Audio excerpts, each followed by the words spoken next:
Buongiorno a tutti, benvenuti, mi presento, Luca Pierobon, sono il presidente del Bacino Brenta, nonché sindaco di Cittadella. Vi ringrazio di essere presenti oggi, una giornata particolare, insomma, come avete avuto modo di vedere dalla locandina, ma insomma se siete qui avete sicuramente compreso l'importanza degli argomenti che andranno ad essere trattati oggi. No, si parla di acqua. Per chi come noi, come sindaci, insomma, lavora in un territorio importante, perché quello del Bacino Brenta è sicuramente un territorio importante per quanto riguarda la risorsa idrica. Ricordiamo che l'acqua che viene estratta qui da noi finisce in gran parte del Veneto e quindi ecco, siamo anche responsabili di quello che abbiamo sotto i nostri piedi. Quindi oggi si parlerà sicuramente dell'utilizzo consapevole della risorsa idrica. No, noi che siamo abituati semplicemente ad aprire un rubinetto e ad avere a disposizione tutta l'acqua che vogliamo, in altre parti d'Italia, ma soprattutto anche del Veneto, non è poi così. Poi si discuterà sicuramente di protezione della risorsa idrica. Noi come Bacino Brenta siamo stati tra i primi in Regione Veneto a approvare le aree di salvaguardia, capendo ecco, l'importanza sia della risorsa idrica ma anche di chi lavora sopra la risorsa idrica per permettere una convivenza ottimale ecco, tra imprenditori, agricoltori e risorsa idrica. E poi naturalmente insomma argomento cardine,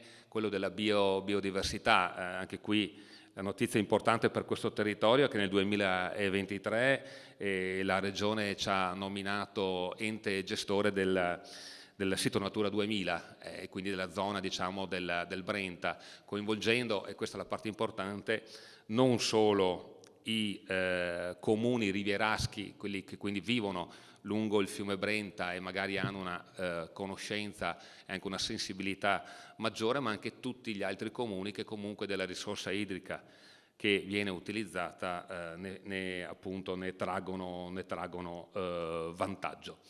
Ecco, a me spetta presentarvi insomma, le persone che porteranno i loro saluti. Vorrei però prima fare dei ringraziamenti. I primi ringraziamenti vanno ai partner che hanno collaborato con noi, che potete vedere nella slide alle mie spalle.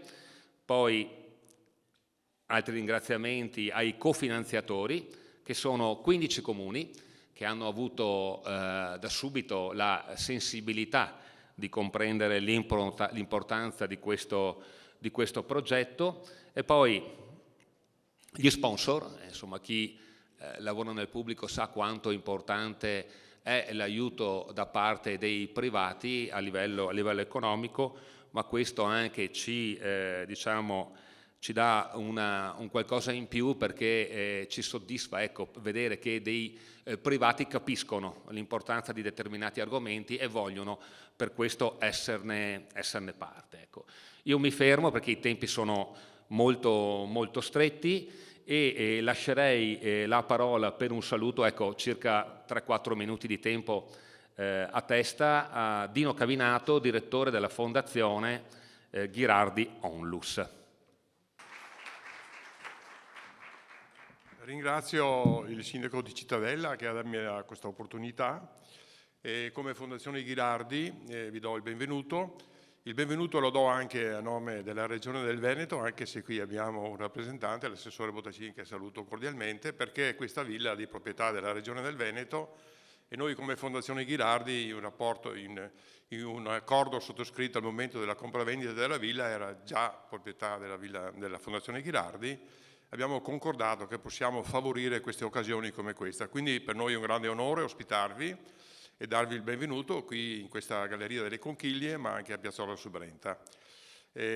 So benissimo l'importanza, conosco benissimo l'importanza di quello che voi oggi discuterete e approfondirete, avendo in una precedente mia vita personale fatto il presidente dell'ATO nel 2004, quindi quando è stato approvato il primo piano d'ambito.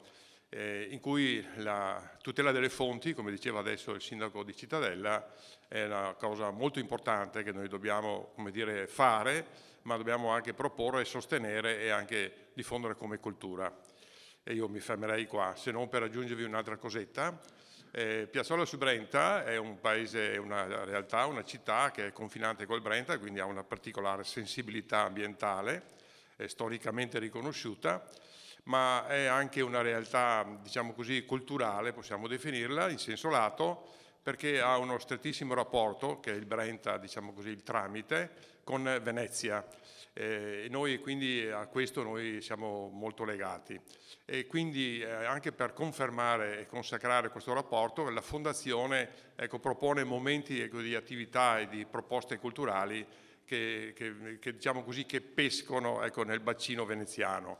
Domani pomeriggio, sempre in virtù di ciò, noi come Fondazione Ghilardi abbiamo stretto una relazione con il MUVE è la Fondazione dei Musei Veneziani, e con la Fenice, Teatro La Fenice di Venezia. Domani pomeriggio alle 5, alle 17:30, 17:30, 5 del pomeriggio, noi inaugureremo una mostra di un quadro che si ritiene essere del Mantegna, è un quadro del XV secolo, che sarà inaugurata questa mostra al piano superiore, nella sala della Pinacoteca, e poi finirà questo evento, questa serata veneziana, con un concerto sempre con gli artisti della Fenice.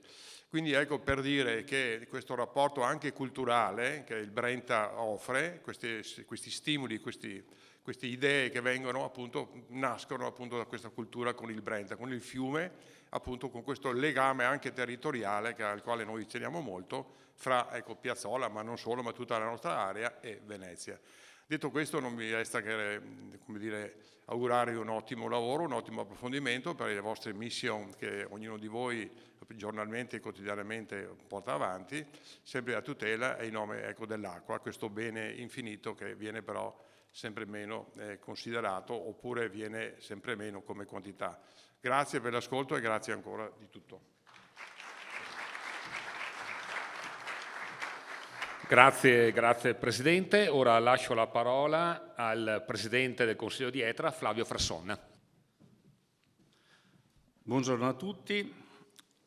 Etra, come avete visto, è uno dei partner del progetto Life Brenta 2030.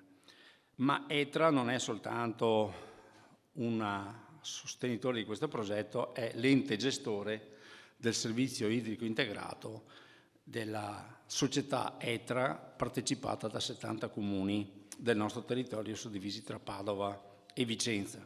Quindi l'acqua è la nostra mission, non è l'unica, abbiamo anche il servizio ambientale, ma è, diciamo, una parte importante della nostra mission aziendale. E l'acqua, ce lo stiamo dicendo da un po' di tempo, essendo un bene finito, è un bene prezioso. Io lo definisco il petrolio del nuovo secolo. E quindi, se è così importante, non soltanto in termini economici, ma soprattutto ai fini della vita, perché senza acqua non c'è vita, evidentemente va risparmiata. Va risparmiata attraverso le buone pratiche quotidiane. Noi abbiamo fatto diverse campagne promozionali in questo senso, per l'utilizzo dell'acqua in maniera corretta, e soprattutto va, diciamo così, preservata. Preservata vuol dire tutelata, vuol dire messa al riparo da eventuali rischi, perché non è la prima volta che succedono inquinamenti di falda, non è la prima volta che succedono inquinamenti anche così occasionali, accidentali, e noi siamo in un territorio estremamente delicato dal punto di vista delle falde, perché la nostra acqua che peschiamo non la peschiamo dai fiumi come qualche altro, diciamo così, azienda e poi la prepara per l'emissione delle condotte. Noi la peschiamo dalla falda. Noi abbiamo acqua minerale e a Camazzole, in comune di Carmignano, abbiamo forse la centrale più grande del Veneto, che fornisce acqua a circa 1 milione e oltre di cittadini del Veneto, 4 province. Quindi voi capite quanto importante sia preservare le nostre falde. E quindi con questo invito oggi auspico che venga sviscerato un po' i problemi legati al governo dell'acqua in senso complessivo, in maniera tale poi da esercitare anche azioni mirate volte a tutelare questo bene prezioso. Vi auguro quindi un buon lavoro, ringrazio per la collaborazione tutti i soggetti che hanno partecipato a Life Brenta. Ciascuno di noi adesso dovrà prendersi carico di un pezzettino di quel progetto per continuarlo dopo anche il suo termine, che mi pare sia per settembre, ma ciò non toglie che insieme col bacino, insieme con le amministrazioni, possiamo sviluppare anche alcuni progetti, altri progetti di tutela delle nostre aree futuri, e mi viene in mente soprattutto, prima avevo visto qui in sala il presidente di Legambiente, per esempio la tutela delle nostre zone umide che abbiamo sul territorio, che sono degli ecosistemi che vanno comunque salvaguardati. Mi viene in mente la palude di Onara o mi viene in mente Fontane Bianche in comune di Santa Giustina in Colle. Ecco, questi sono tutti progetti che potremmo sviluppare insieme a tutela di questi ecosistemi che sono fondamentali per il bene acqua. Grazie e buon lavoro.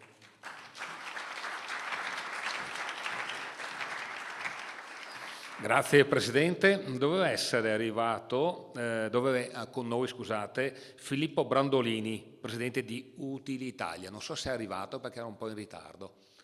Non lo vedo e quindi passerei la parola. Permettetemi intanto di ringraziare la Regione Veneto per l'ospitalità, ma anche per l'attenzione, insomma, per il supporto che ci dà costantemente a noi bacini. È arrivata anche una lettera di saluto da parte del governatore Zaia, che per altri impegni non può essere presente, però abbiamo insomma qui con noi l'assessore all'ambiente, al clima, alla protezione civile, al dissesto idrogeologico della Regione del Veneto, Giampaolo Bottaccin, a cui lascio la parola. E anche al servizio idrico integrato, oltre alle cave, le miniere, insomma tutte cose molto soft. Buongiorno a tutti, è un piacere essere qua oggi. Volevo dare il benvenuto, ma sono stato preceduto. Sì, la proprietà della regione è stato ricordato, volevo dare il benvenuto, ma a parte le battute vado subito a portare i saluti istituzionali della regione, ma anche fare un paio di considerazioni molto rapide, perché noi abbiamo rilevato in Veneto un incremento della temperatura negli ultimi 30 anni di circa 1,5 gradi centigradi, 0,57 gradi centigradi negli ultimi 10 anni. Queste rilevazioni vengono fatte da ARPAV, la nostra agenzia regionale, quindi sono assolutamente certificate, dimostrate e dimostrabili. Possono sembrare pochi, apparentemente 1,5 gradi centigradi, in realtà sono moltissimi. Questo, fra i vari effetti che produce, genera un incremento della frequenza dei fenomeni estremi. Si passa da periodi in cui l'acqua è troppa a periodi in cui l'acqua è troppo poca. E allora, per fronteggiare questa situazione, ci muoviamo in due direzioni, quella della mitigazione dei cambiamenti climatici e quella dell'adattamento. Per quanto riguarda la nostra strategia di adattamento ai cambiamenti climatici, abbiamo messo in campo varie iniziative. E penso per esempio a quello che ormai è diventato abbastanza famoso, nel senso che vengo chiamato anche in varie parti d'Italia a testimoniare il nostro piano per la difesa del suolo, soprannominato piano Casarin del Paos, dal nome del docente universitario con il quale lo abbiamo definito, che prevede 3 miliardi e mezzo di opere di difesa del suolo per far fronte agli eventi estremi nel caso in cui l'acqua sia troppa, e i fenomeni meteo estremi, insomma, lo vediamo, fanno notizia, però insomma le opere che abbiamo realizzato negli ultimi 4 anni, 2.527 cantieri, ci sono molti amministratori pubblici quindi sanno cosa vuol dire mettere in campo 2.527 cantieri per oltre 1 miliardo di euro di opere, hanno fatto sì che mentre nel 2010 mezzo Veneto si è allagato per un'alluvione, ormai la nota alluvione del Veneto, nel 2018, nel 2019 e anche nel 2020 abbiamo registrato eventi con precipitazioni piovose maggiori rispetto a quelle del 2010, ma non abbiamo avuto lo stesso effetto, e questo non è stato un caso fortuito, ma è stato un elemento che è stato determinato anche dalle opere che abbiamo realizzato con non poche difficoltà, devo dire, perché a volte si è molto osteggiati su questo fronte. Dall'altra parte, entrando nell'ambito delle situazioni in cui l'acqua è troppo poca, cioè gli eventi siccitosi che aumentano sempre più frequentemente, come ha detto chi mi ha preceduto, fa sì che l'acqua diventi sempre più attenzionata come risorsa da preservare in termini quantitativi e qualitativi, aggiungo io. E proprio per questo noi ci siamo dotati anche in questo caso di un piano che abbiamo approvato in giunta su proposta del sottoscritto e del collega Caner dell'Agricoltura, che vale 800 milioni di euro e che prevede la gestione dell'acqua in maniera oculata, quindi è stato soprannominato il piano Laghetti, in realtà è qualcosa di molto più articolato, molto più ampio, che prevede appunto la riqualificazione delle dighe esistenti, dei bacini appunto artificiali esistenti, il recupero di cave dismesse per realizzare accumuli d'acqua, la possibilità di utilizzare appunto bacini di laminazione per fronteggiare gli eventi di piena, ma anche come accumulo in caso di carenza idrica, l'utilizzo di aree golenali, quindi anche con la valorizzazione delle aree umide, come è stato sottolineato qui oggi, realizzando vere e proprie oasi naturalistiche. Devo dire che per esempio a Caldogno è stato il primo bacino di laminazione che abbiamo realizzato, lì dentro abbiamo realizzato anche un'oasi naturalistica, quindi si possono mettere insieme esigenze diverse su questo fronte, ma poi penso alle interconnessioni. Lo dico io sono bellunese, sono di montagna, a volte si pensa che la montagna non ha il problema dell'acqua. Ecco bene, il mio comune, che è un comune di montagna, l'anno scorso e anche 2 anni fa ha avuto problemi di approvvigionamento dell'acqua, perché in passato le interconnessioni anche in montagna non c'erano e quindi i comuni definivano le loro programmazioni in materia di servizio idrico integrato valutando quella che era la situazione dell'epoca. Oggi la situazione è cambiata e quindi noi avevamo una situazione l'anno scorso in cui il nostro comune era in carenza d'acqua, in una frazione si andava con le autobotti e il comune di fianco invece non sapeva come utilizzare l'acqua in più, nel senso che ne aveva in quantità sovrabbondante. Quindi le interconnessioni, che poi sono stato, anche in questo caso, sono state una importante visione di chi mi ha preceduto in regione in quel grande progetto che si chiama MOSAV, quella grande autostrada dell'acqua che genera delle interconnessioni fra le varie reti del servizio idrico integrato e che anche nel caso, e arrivo all'aspetto qualitativo, del grande inquinamento da PFAS ha consentito di andare a recuperare dell'acqua pulita per portarla nelle zone in cui l'acqua era compromessa, e mi riferisco per esempio anche, è stato citato prima, al Parco Pozzi di Camazzole. Devo dire che io quando sono stato lì e dovevamo realizzarlo sono stato accompagnato dai carabinieri perché c'erano delle resistenze piuttosto forti. Quel tema è stato oggetto di interrogazioni in Consiglio regionale, quindi ci fu una grande ostilità, ma oggi possiamo dire che noi riforniamo i territori del Vicentino che erano stati colpiti dall'inquinamento da PFAS grazie a questo intervento che fra le varie cose consente anche di avere acqua pulita a quei cittadini. E sottolineo che il Veneto è l'unica regione che ha posto, pur non avendone la competenza, come definito anche dalla Commissione bicamerale Ecoreati, delle limitazioni sui quantitativi di queste sostanze nell'acqua potabile e negli scarichi.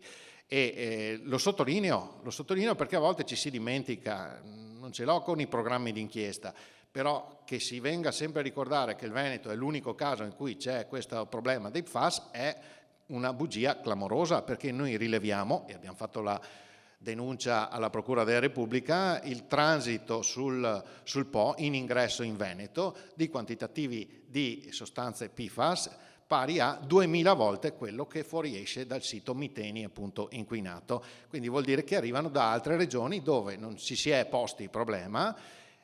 Come vedo molti tecnici, si sa, in chimica la sostanza o la cerco o non la trovo, cioè devo cercare quella sostanza, se non viene cercata non si trova, però già nel 2013 il CNR aveva rilevato la presenza di sostanze PFAS anche negli acquedotti in molte regioni d'Italia, Piemonte, Lombardia, Emilia-Romagna, Toscana, Lazio e così via. Ecco, noi ci siamo mossi e per questo abbiamo attirato l'attenzione dell'opinione pubblica e della stampa, e va bene, per carità, però non mi si venga a dire che siamo l'unica regione che è stata toccata da questo problema. Siamo per contro l'unica regione che è intervenuta e mi auguro che il legislatore statale intervenga anche lui su questo fronte. Ecco, scusate, l'ho tirata un po' lunga, l'ultimo tema mi accalora un po' perché per me è stata ha presentato delle problematiche non indifferenti anche dal punto di vista, diciamo, della sicurezza, ecco, perché ho ricevuto minacce, ho ricevuto anche piuttosto pesanti e quindi mi ha un po' segnato.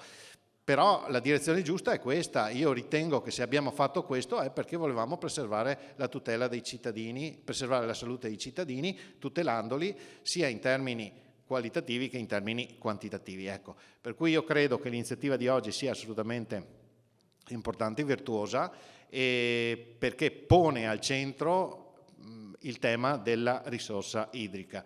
Tutti parlano di cambiamenti climatici, ormai si sente parlare da qualsiasi parte, però pochi poi dopo fanno seguire delle azioni precise e puntuali. Ecco, oggi non si parlerà e basta, ma verranno presentate anche sono state presentate delle iniziative che hanno una loro concretezza e che consentono di dire c'è il problema della carenza idrica, noi lo stiamo affrontando in questi termini, preservando sia la risorsa acqua che l'ecosistema in generale. Grazie a tutti, buon proseguimento di giornata.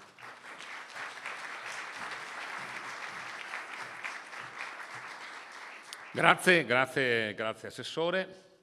Allora iniziamo con i lavori della mattinata e quindi io lascio la parola ad Antonio Cianciullo, che è uno scrittore, è un giornalista ambientale, è una firma della Repubblica che modererà, ecco, il resto della mattinata.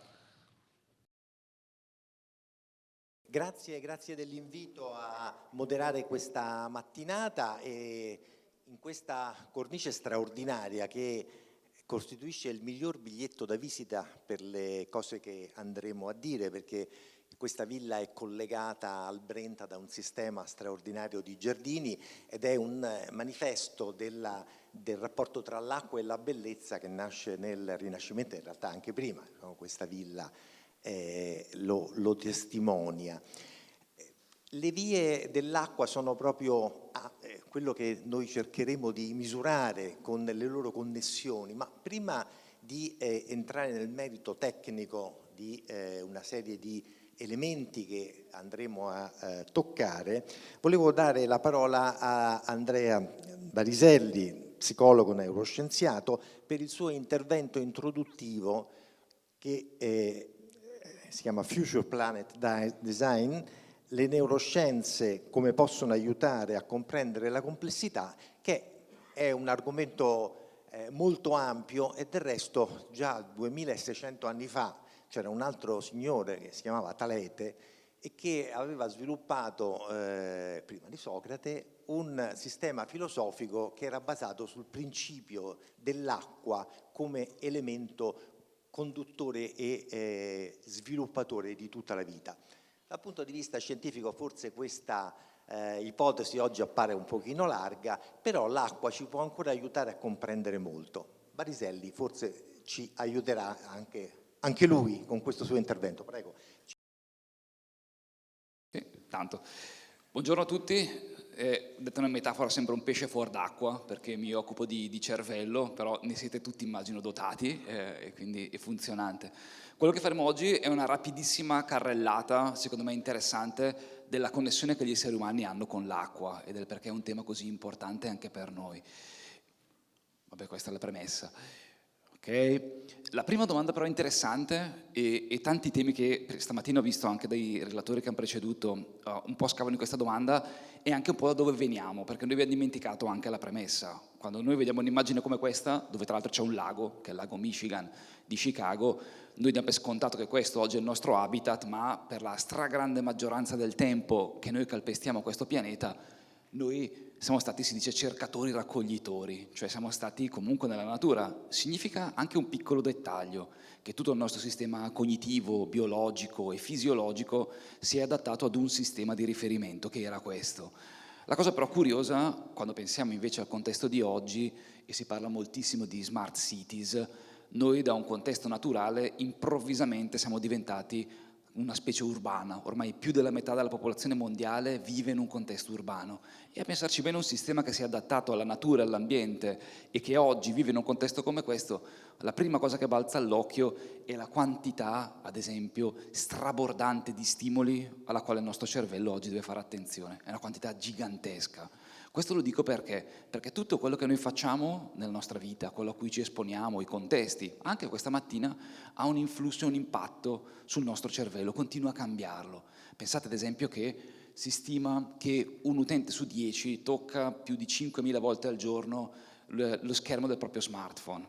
Se vi sembra una cifra piuttosto alta, vi dico che in realtà probabilmente è una stima al ribasso, ma le cose inquietanti e interessanti per noi anche dal punto di vista educativo, soprattutto quando si parla di ambiente o di acqua, è che queste hanno modificazione sul nostro cervello. Noi abbiamo condotto alcuni studi, ad esempio sui bambini in età prescolare, 0-6 anni, che hanno grande familiarità con i touchscreen, smartphone, tablet, quello che volete. Ecco, alcune aree del loro cervello, che stanno qui sopra, nel lobo parietale, sono diventate ipotrofiche. Sono le aree deputate quelle chiamate i movimenti fini, tipo quello che facevano le nostre nonne o chi lo fa ancora, di mettere il filo nella cruna del lago. Ecco, il cervello vede che utilizzate meno queste abilità, pensano che non siano importanti per voi e quindi dedica meno attenzione, dedica meno spazio.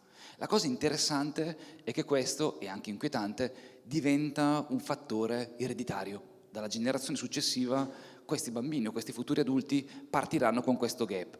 Pensate quindi a quanto, anche come fattore educativo, di contatto, di protezione con l'ambiente, se non riusciamo a mettere in contatto appunto le persone con determinati tipi di concetti, noi rischiamo di perdere tutta una serie di abilità, comprese quelle motorie. Tutto questo succede perché ad un certo punto della nostra storia è successo qualcosa. Abbiamo impiegato 3 miliardi e mezzo di anni per diventare 2 miliardi di persone e meno di 90 anni per quadruplicare questo numero. In meno di 90 anni siamo letteralmente scoppiati come specie sul pianeta e ovviamente le risorse naturali sentono grandissimamente di questo influsso. È uscito nel 2005 questo articolo bellissimo che si chiamava La grande accelerazione. Noi stiamo vivendo una curva iperbolica di quello che sta succedendo come consumo di risorse, di crescita, eccetera, sul pianeta più o meno dagli anni 50 in poi, con quella che è stata l'era industriale, perché ha permesso ovviamente di facilitare i processi e tutta una serie di cose che sapete anche voi. La cosa però curiosa, e prima è stato citato in un paio di discorsi che sono stati fatti, è questa.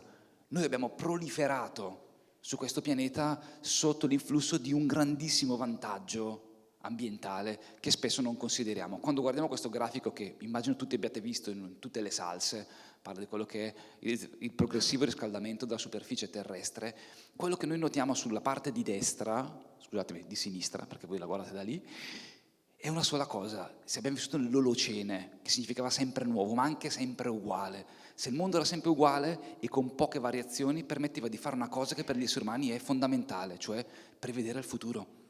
Quando prima l'assessore parlava della difficoltà che noi oggi abbiamo di vivere in questo contesto, è perché il mondo che abitiamo, per noi esseri umani, il posto che abitiamo, sta diventando progressivamente e sempre più velocemente difficile da abitare. Perché se mio nonno piantava qualcosa 20 anni fa, 50 anni fa, male che andava, bene o male il clima era sempre lo stesso. Quello che succede oggi ci porta completamente fuori, con casi che diventano estremi. Noi abbiamo un'azienda, ci occupiamo di misurare l'impatto che i fattori ambientali hanno sugli esseri umani, in fattore predittivo, e quindi anche lavoreremo con governi e amministrazioni. Un caso eclatante che mi è venuto in mente parlando di questo convegno è per esempio Giacarta. Noi siamo stati incaricati dal governo indonesiano per la ricostruzione della nuova capitale. Giacarta è un caso inquietante e incredibile, è una megalopoli, potremmo dire difficilissima da vivere, totalmente inquinata, ha un problema di sovraffollamento, di sovrappopolazione, ma da un punto di vista idrico il fiume, che è una delle poche risorse idriche della città, ha uno scarso approvvigionamento, è totalmente inquinato e non riesce poi a supportare la richiesta. hanno cominciato a pompare acqua fuori dalle falde, a tirarla fuori, i monsoni hanno aumentato il loro portato e la loro frequenza e ovviamente hanno cominciato a avere fenomeni chiamati di subsidenza, quindi sta pian piano sprofondando, con l'aggravante che con l'innalzamento di quello che è la superficie del mare, di circa 1,8 m, oltre il 40% della città entro il 2045 verrà inondato. Io quando ero lì sulla costa, che tu guardi centinaia di migliaia di persone che entro 20 anni al massimo dovranno lasciare la loro casa perché c'è un problema legato all'acqua, da un lato invivibile dato all'inquinamento e dall'altro invece perché si innalza, due domande cominci a fartele. La cosa però straordinaria, e sembra un romanzo distopico, decidono ad un certo punto di ricostruire da zero la nuova capitale, che si chiama Nusantara. È una storia vera. A 1500 km di distanza nel Borneo cominciano a radere al suolo una parte della foresta e cominciano a ricostruire da zero questa grande città, questa nuova capitale. Nusantara significa arcipelago.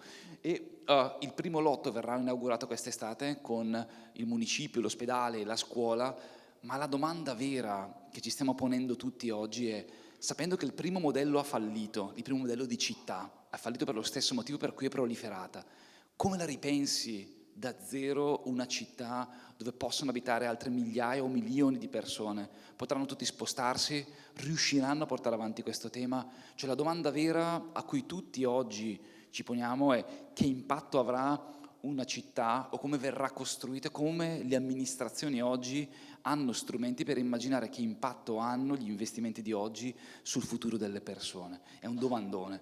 Siamo partiti dalla domanda chi siamo, da dove veniamo. A volte la domanda per me è anche un po' questa, alla fine cosa siamo diventati? Cosa sono diventati gli esseri umani? Perché stiamo dicendo che stiamo accelerando, stiamo facendo un sacco di cose. Sì, ma qual è la direzione entro la quale vorremmo spingerci? Prima si parlava degli eventi estremi. Noi lavoriamo con l'Environmental Institute dello Loyola di Chicago. Si stima che le nostre latitudini, io sono della Franciacorta, nel senso, scusate se vengo da fuori, si stima che entro 10 anni da noi avremo una media di 16 eventi estremi all'anno. Fra grandinate grosse come pesche, siccità o alluvioni, da noi si stima 16 eventi all'anno. È evidente che se il ritmo di crescita è questo, è molto difficile per noi riuscire a starci dietro, quindi dovremo cominciare a fare altro. La domanda vera e la cosa importante, quindi, a cui noi lavoriamo, è che ciò che conta per gli esseri umani è realmente dove siamo, cioè il posto che abitiamo e le cose che facciamo. E se pensiamo di nuovo allora oggi dove siamo, e quindi i contesti che noi abitualmente siamo abituati a frequentare, beh, non sono proprio quelli entro il quale noi riusciremo ad avere un contatto con quello che è l'ambiente. E questo rende molto difficile riuscire a comunicare anche il valore dei temi naturali o ambientali. Questo studiato grazie alle neuroscienze, questo è un cervello vero di una persona misurata durante alcuni dei nostri test. Quello che vedete sono le reti che si attivano quando noi misuriamo, e questo significa che quando noi ci esponiamo ad alcuni stimoli visti da fuori, il cervello li assimila e li rende propri. Per dimostrarvi quanto le cose a cui costantemente noi ci esponiamo in un qualche modo cambiano la struttura del nostro cervello, vorrei fare con voi un brevissimo e piccolissimo test. Vi mostro adesso un'immagine con 6 loghi e li vedete tutti qui. Chiedo a tutti, come se fossimo a scuola, di leggerli con me da in alto a sinistra in giù. Il primo in alto a sinistra è Nike, sotto abbiamo Shell, in mezzo c'è Target, che è una roba più da americanofoni, sotto c'è Starbucks, poi c'è la M di Male, là sopra, ma grande Male, sotto l'altro Male più piccolo, ma c'è l'altro Male anche lì. Dettaglio, li conoscete più o meno tutti dal logo. Sapete benissimo il nome, cosa rappresentano, cosa vendono, eccetera. Cioè siete talmente stati esposti, perché il loro marketing funziona bene, a questo logo, che vi piaccia o no, fa parte del vostro bagaglio culturale, ok? Vi appartengono.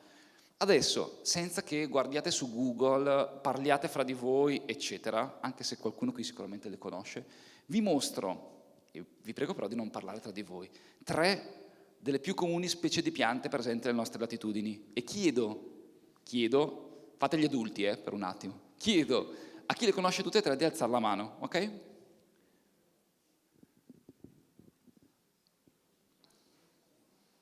Sono tanti forestali qua dentro, lo so. lo so.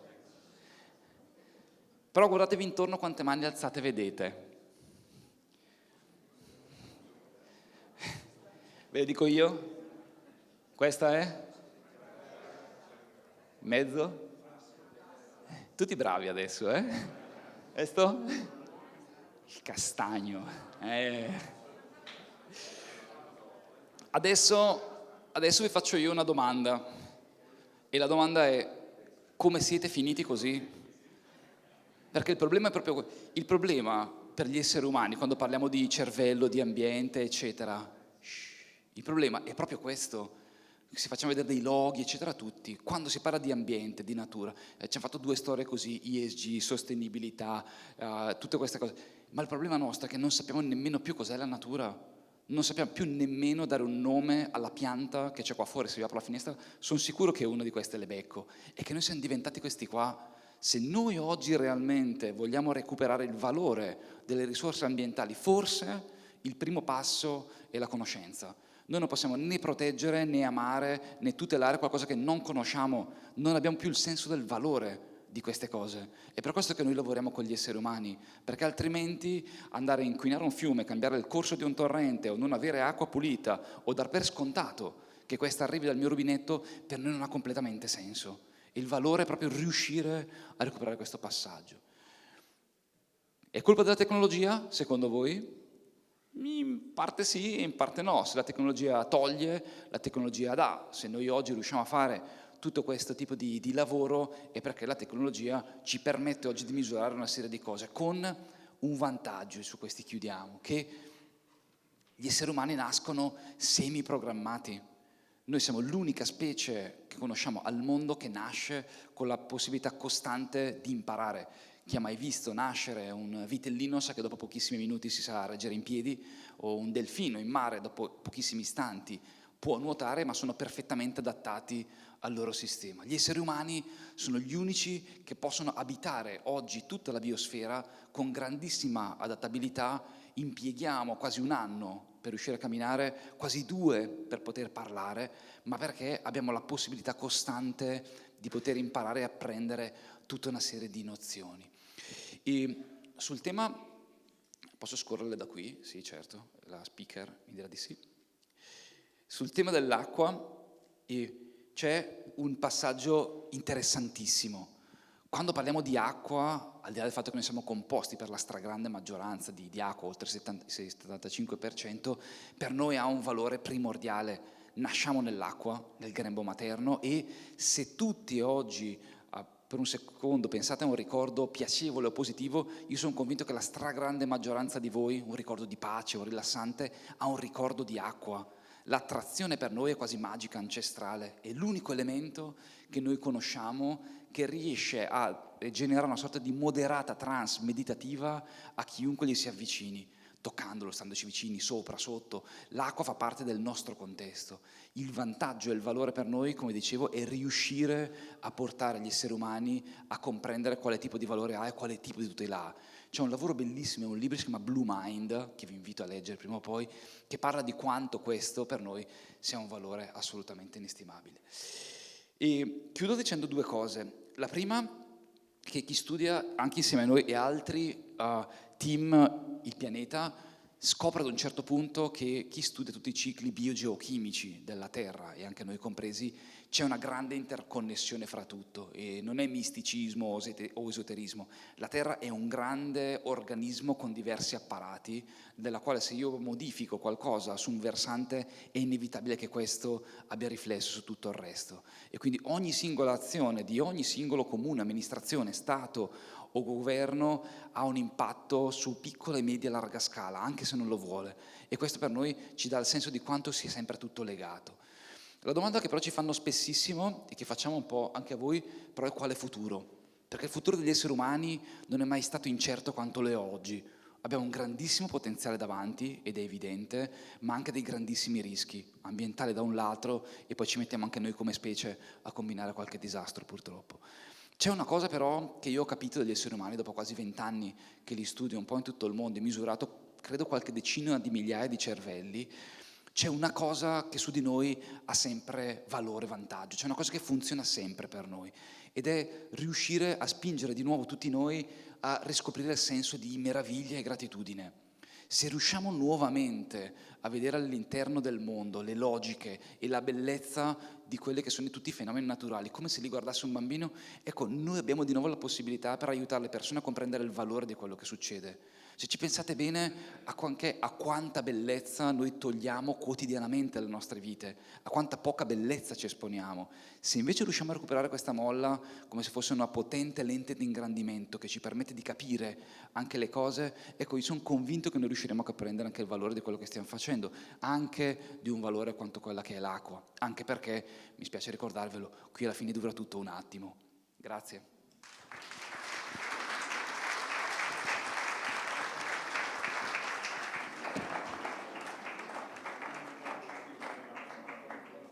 Grazie ad Andrea Bariselli che ci ha illustrato anche in questa maniera così coinvolgente le connessioni tra la mente, la nostra mente e l'acqua, e anche tra il nostro corpo e l'acqua, visto che il 90% della massa di un bambino è fatta di acqua. Quindi l'acqua è dentro di noi, attorno a noi. Forse non è il principio di tutte le cose, come pensava Talete, ma certo è specchio e causa di molti problemi. Noi sappiamo anche che l'altra faccia dei problemi è l'opportunità, però per passare dai problemi all'opportunità bisogna prima sciogliere i problemi. È quello che proveremo ad affrontare in questa mattinata, anche perché gli spunti che vengono dall'attualità sono sempre più drammatici. L'acqua è attorno a noi sia dal punto di vista dei problemi globali che di quelli locali. Dal punto di vista dei problemi globali, proprio oggi sul Guardian ci sta un articolo che dà conto di un sondaggio tra i climatologi. È stato accennato a questo tema da alcuni interventi. Bene, l'80% dei climatologi ritiene che non ci fermeremo fino a che non ci sarà un aumento di temperatura di 2,5 gradi, cioè che non ce la faremo a stare nella forchetta dell'accordo di Parigi 1,5 gradi, 2 gradi, ma che arriveremo a 2,5. Quasi il 50% ritiene che arriveremo a 3 gradi. Quindi tutti i problemi di cui oggi parliamo e cui abbiamo già accennato, in previsione saranno moltiplicati.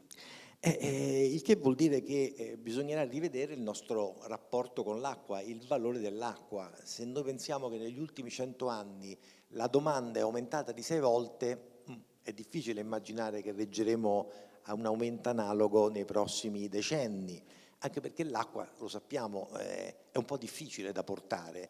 Hanno provato varie volte a trasportare un iceberg, non gli è andata benissimo, hanno speso parecchio di carburante, poi alla fine ne è rimasto talmente poco che hanno pensato di farci dei cocktail a bordo perché non rimaneva molto più di quello. E dal punto di vista dei fiumi, vogliamo pensare a cos'è la deviazione di un fiume? Beh sì, a livello nazionale qualcosa è stato fatto con dei costi ambientali spesso abbastanza alti. A livello internazionale entriamo in problemi geopolitici piuttosto importanti, perché prendere l'acqua e portarla da una parte in un paese piuttosto che in un altro ha degli impatti appunto di politica internazionale importanti, quindi anche quella è una via pericolosa. Non parliamo poi delle falde sotterranee, quelle in cui l'acqua si ricarica in tempi geologici e che si stanno esaurendo in molti continenti a ritmo impressionante. E quindi l'acqua è difficile da portare. Come la portiamo di solito? La portiamo a tavola, perché il grosso dell'acqua viaggia insieme al cibo, visto che per fare un hamburger sappiamo che ci vogliono 2400 litri d'acqua, il che ci fa pensare che, allora, parlando di acqua dobbiamo anche parlare di alimentazione e quindi di stili di vita, e tra l'altro una dieta a base di molta carne, che soprattutto da una certa età in poi è sconsigliata dai medici, ha anche un impatto idrico, visto che richiede una quantità d'acqua quasi doppia rispetto a una dieta mediterranea con poca carne e molti vegetali. parliamo comunque di alcune migliaia di litri d'acqua che consumiamo al giorno, fino a 5.000 litri d'acqua. Cioè, con 2 litri d'acqua noi stiamo bene, facciamo anche fatica a berli, sappiamo che dobbiamo berli tutti i giorni, non so se tutti li beviamo, io faccio fatica, cerco di farlo, ma contemporaneamente so che ne consumo 2 o 3.000 sedendomi a tavola e mangiando.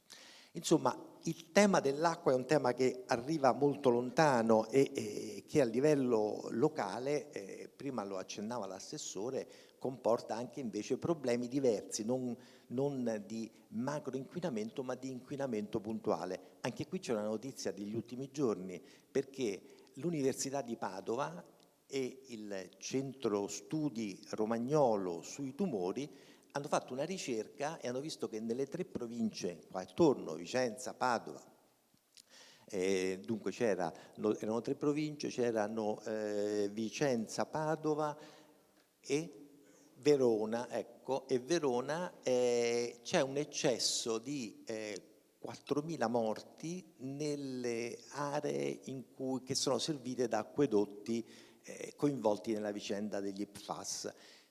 I ricercatori dicono con cautela che questa non è la pistola fumante, la prova diretta del rapporto, però certo è un indizio a carico, così come anche degli elementi sono stati rilevati in questo studio sul rapporto con le malattie cardiovascolari. Insomma, ci sono vari problemi che riguardano il livello generale e quello locale per quello che riguarda l'inquinamento dell'acqua e l'eccesso di acqua e la carenza di acqua, ma ci sono anche dei problemi legati all'eccesso.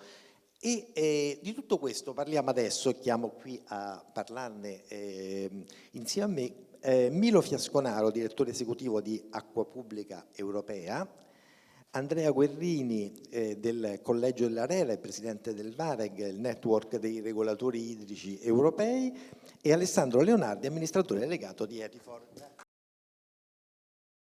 Io volevo cominciare con Fiasconaro perché in sostanza, provando a sintetizzare, mi pare che si possa dire che si allarga il perimetro concettuale, l'abbiamo già visto in questa introduzione in maniera, diciamo, teorica, ma si allarga anche in maniera molto pratica e pragmatica il perimetro dell'analisi, cioè per governare l'acqua dobbiamo guardare in maniera un po' più ampia al territorio, dobbiamo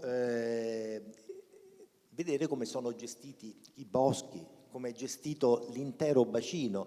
Insomma, si passa da un approccio ingegneristico che aveva contraddistinto sostanzialmente in maniera molto netta il periodo, gli ultimi 50 anni del secolo scorso, a un approccio che invece è un approccio, qualcuno ha usato prima la parola olistico, che è un po' complessa, ma che in realtà rende abbastanza efficacemente il concetto. Ecco, quindi io comincerei dalla definizione del perimetro in cui intervenire con Fiasconaro. Sì, grazie. Buongiorno a tutti. Allargamento del perimetro concettuale, analitico, ma anche operativo, almeno dal punto di vista dei gestori idrici. Mi presento un attimo. Sono Milo di Acqua Pubblica Europea, che è una rete a livello europeo di gestori pubblici del servizio idrico integrato. Alcuni nostri soci li vedo anche qui in sala, è un piacere rivederli, ma ce ne abbiamo anche molti altri in giro per l'Europa, compreso grandi capitali come Parigi, Bruxelles, Vienna, o grandi regioni come l'Irlanda e la Scozia. Come associazioni di gestori pubblici facciamo 2 cose: cerchiamo di contribuire all'evoluzione del dibattito e delle politiche europee da una parte, e dall'altro lato cerchiamo di mettere in comune conoscenze e saper fare dei nostri soci per migliorare insieme le capacità del servizio idrico integrato, dei gestori.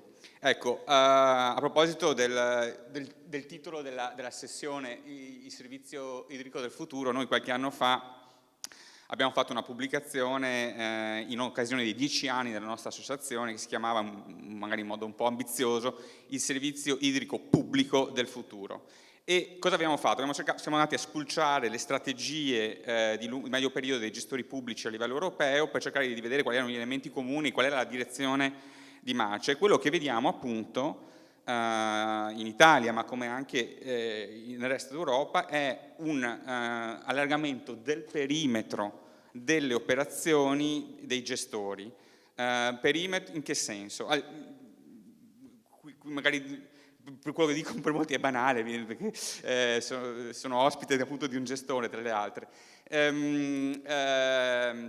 Tradizionalmente il gestore dell'acqua andava a prendere l'acqua dalla natura, la potabilizzava, la portava dalle case e poi prendeva le acque reflue per rimetterle nel fiume e nell'ambiente. Ecco, questo è il lavoro tipico delle aziende idriche, lo è ancora, lo sarà, rimarrà al centro, ma non è più abbastanza. Non è più abbastanza perché l'effetto del cambiamento climatico, ma anche l'evoluzione delle domande sociali, una maggiore comprensione di cos'è il ciclo idrico in maniera olistica e non ultimo l'evoluzione delle politiche europee, delle direttive europee sull'idrico, spinge a un'evoluzione del servizio idrico. In che senso? A monte, per quanto riguarda la protezione, ne parlava prima il presidente, il sindaco e anche il presidente di ETRA, la protezione della risorsa, che tra l'altro è un nuovo requisito della nuova direttiva sulle acque potabili, per la protezione delle captazioni contro la polluzione,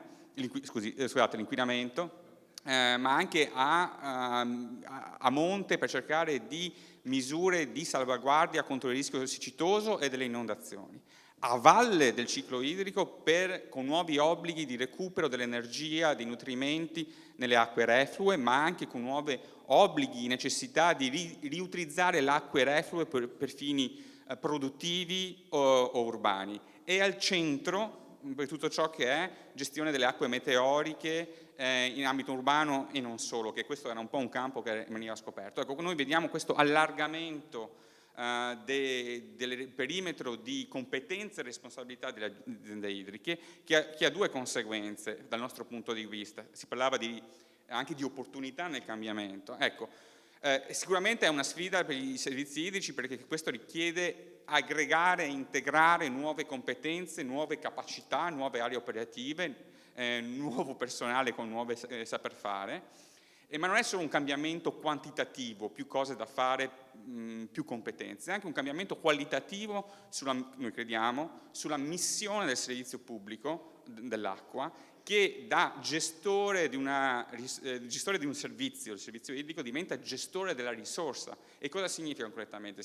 È saper contribuire al governo del territorio per quanto riguarda le materie idriche, essere un partner per le autorità pubbliche, per le autorità decisionali, sulla base delle proprie competenze, un hub di competenze scientifiche e industriali a livello locale, e poter far ciò integrando e saper dialogare col sistema degli attori locali, produttivi e del sapere. Ecco, questa è una responsabilità, è una chiave di evoluzione del servizio idrico in generale, e noi pensiamo che specie quello pubblico, a gestione pubblica, ha una legittimità di farlo maggiore perché è a servizio di tutti. Qui mi fermo, ma poi possiamo anche parlare delle sfide. Sì, volevo fare però una domanda su questo, perché alla fine questo discorso, quando si arriva al dunque, quando c'è un'alluvione, no? E poi si deve risistemare i cocci dopo, alla fine si arriva a uno scontro tra il vecchio e il nuovo, in cui non è così poi semplice per l'opinione pubblica orientarsi, perché alla fine qual è uno dei messaggi, non l'unico messaggio che appare, è che da una parte ci stanno quelli che badano al sodo, cioè la vecchia scuola che dice se c'è troppa acqua io metto un bel muro e l'acqua la sbatto via, e dall'altra quelli che amano la natura in senso un po' bucolico e pensano che l'acqua sia buona per le papere. Quindi da una parte ci stanno i difensori delle papere e dall'altra i difensori delle case. Ecco, forse il concetto europeo oggi supera un po' questa antinomia, diciamo, per dirla in maniera elegante, che però dal punto di vista dell'opinione pubblica non mi sembra ancora che questo passaggio sia arrivato. Vogliamo aiutarlo? Allora, una domanda complessa, non lo so qual è il sentimento dell'opinione pubblica. Beh, io leggo i giornali e mi fido di quello che mi dice. Posso parlare un po' di più di quello che vedo a Bruxelles. Noi siamo basati a Bruxelles, il nostro segretariato è lì per un dialogo costante delle istituzioni europee. E anche lì c'è un po' uno strabismo, se posso dire, nel quadro delle istituzioni europee, perché ci sono degli interventi, delle legislazioni che sono avanzate. La direttiva quadro sull'acqua del 2000 è una direttiva per quel tempo molto avanzata che imponeva un governo olistico del servizio del ciclo idrico integrato. Realizzato, implementato o no, questo lo vediamo. Allo stesso tempo, mi permetta anche di ringraziare in questo l'invito di ET4 che ci permette di continuare un dialogo già iniziato, e congratulazioni per un'iniziativa e il successo di questa iniziativa su un tema che, almeno visto da Bruxelles, non è così semplice, perché si parla del problema dell'idrico, c'è consapevolezza, il rischio siccità, il rischio soprattutto sul quantitativo, inondazioni, ma non parliamo anche del discorso PFAS. Effettivamente il Veneto è una delle regioni che per primo ha dovuto affrontare da solo, forse a quel tempo, il problema, ma vi assicuro che fra breve la bomba PFAS scoppierà in tutta Europa, perché si sta infatti cominciando a monitorare, che prima non si faceva. Dunque c'è da una parte una consapevolezza di questo con la legislazione, dall'altra parte, venendo anche al bellissimo intervento di Bariselli, difficile anche riprendere la parola dopo questo intervento così inspiring, come si dice in inglese, è tutta colpa della tecnologia. Non lo so, non spetta sicuramente a me a dirlo, è una domanda filosofica. Sicuramente però a Bruxelles, anche nel quadro delle istituzioni europee, si parla molto di tecnologie, di quello che le tecnologie possono fare per risolvere il problema dell'idrico, un po' meno di governo dell'acqua. Probabilmente servono entrambe le cose, immagino servono entrambe le cose. Noi rappresentiamo gestori idrici che sono anche società di ingegneria, prima di tutto, e vi diranno beh, serve tutte e due, servono delle politiche integrate di governo dell'acqua, di lungimiranti e del lungo periodo, che capiscono interrelazione tra le diverse dimensioni dell'uso dell'idrico, e servono anche probabilmente saperi industriali per gestirle. Bene, grazie. Andrea Guerrini, arriviamo all'altra faccia del problema, che è quella dei soldi, cioè qual è il valore dell'acqua da un punto di vista sia di quello che vale, sia qual è il valore delle opere che si fanno per utilizzare meglio l'acqua. In altre parole, i nuovi approcci rispetto alla gestione dell'acqua, quindi approcci più larghi, più sistemici, dal punto di vista dell'esborso del denaro, ci costeranno di più o di meno o uguale? La domanda ha una risposta che è scontata, è chiaro che costeranno di più. Bella la domanda delle papere e delle case, io me la pongo tutti i giorni, cioè se il servizio idrico, come dire, quanta enfasi debba porre il servizio idrico nell'estendere il suo raggio d'azione, perché sul fatto che lo debba fare o meno credo sia scontato, lo diceva bene Emilio Fiasconaro, cioè la strada è quella che l'utility del servizio idrico debba estendere il suo raggio d'azione, perché qualcuno glielo sta chiedendo, qualcuno gli sta chiedendo di farlo, glielo sta chiedendo la Commissione europea, glielo sta chiedendo l'autorità, eccetera. Però c'è un trade-off, nel senso che poi c'è il tema dei PFAS, c'è il tema dell'acqua minerale, cioè noi abbiamo soggetti del servizio idrico che appunto si intestano la possibilità di produrre energia rinnovabile, poi però abbiamo una popolazione in Italia che nella maggior parte dei casi continua a bere acqua minerale ed ha magari i suoi buoni motivi. Io bevo acqua del rubinetto, ma insomma voglio dire, vuol dire che ancora non c'è questo livello di fiducia nell'acqua del rubinetto. Allora, come dire, è corretto e doveroso estendere il raggio d'azione delle aziende del servizio idrico, mettendosi a produrre energia rinnovabile, valorizzare il biogas a valle degli impianti di depurazione, fare interventi come quelli che sono stati fatti nel progetto che oggi discutiamo, ma allo stesso tempo non possiamo perdere poi il core per cui le aziende del servizio idrico sono nate. E lo dico, diciamo, da soggetto che nel 2019, nel 2018, quando entrai in autorità, io contribuii a rivedere il metodo tariffario inserendo degli elementi legati all'economia circolare, cioè l'autorità ha inserito dei meccanismi incentivanti che hanno iniziato a muovere le aziende del servizio idrico verso la produzione di energia elettrica da fonti rinnovabili. Oggi ad esempio le aziende del servizio idrico che vogliono installare pannelli fotovoltaici lo fanno avendo la possibilità di avere delle coperture tariffarie, cioè mettere un pannello sul tetto di una sede aziendale o come copertura degli impianti di depurazione è come fare un tubo dal punto di vista tariffario, cioè ci sono dei meccanismi di riconoscimento dei costi e quindi l'utility è incentivata a farlo.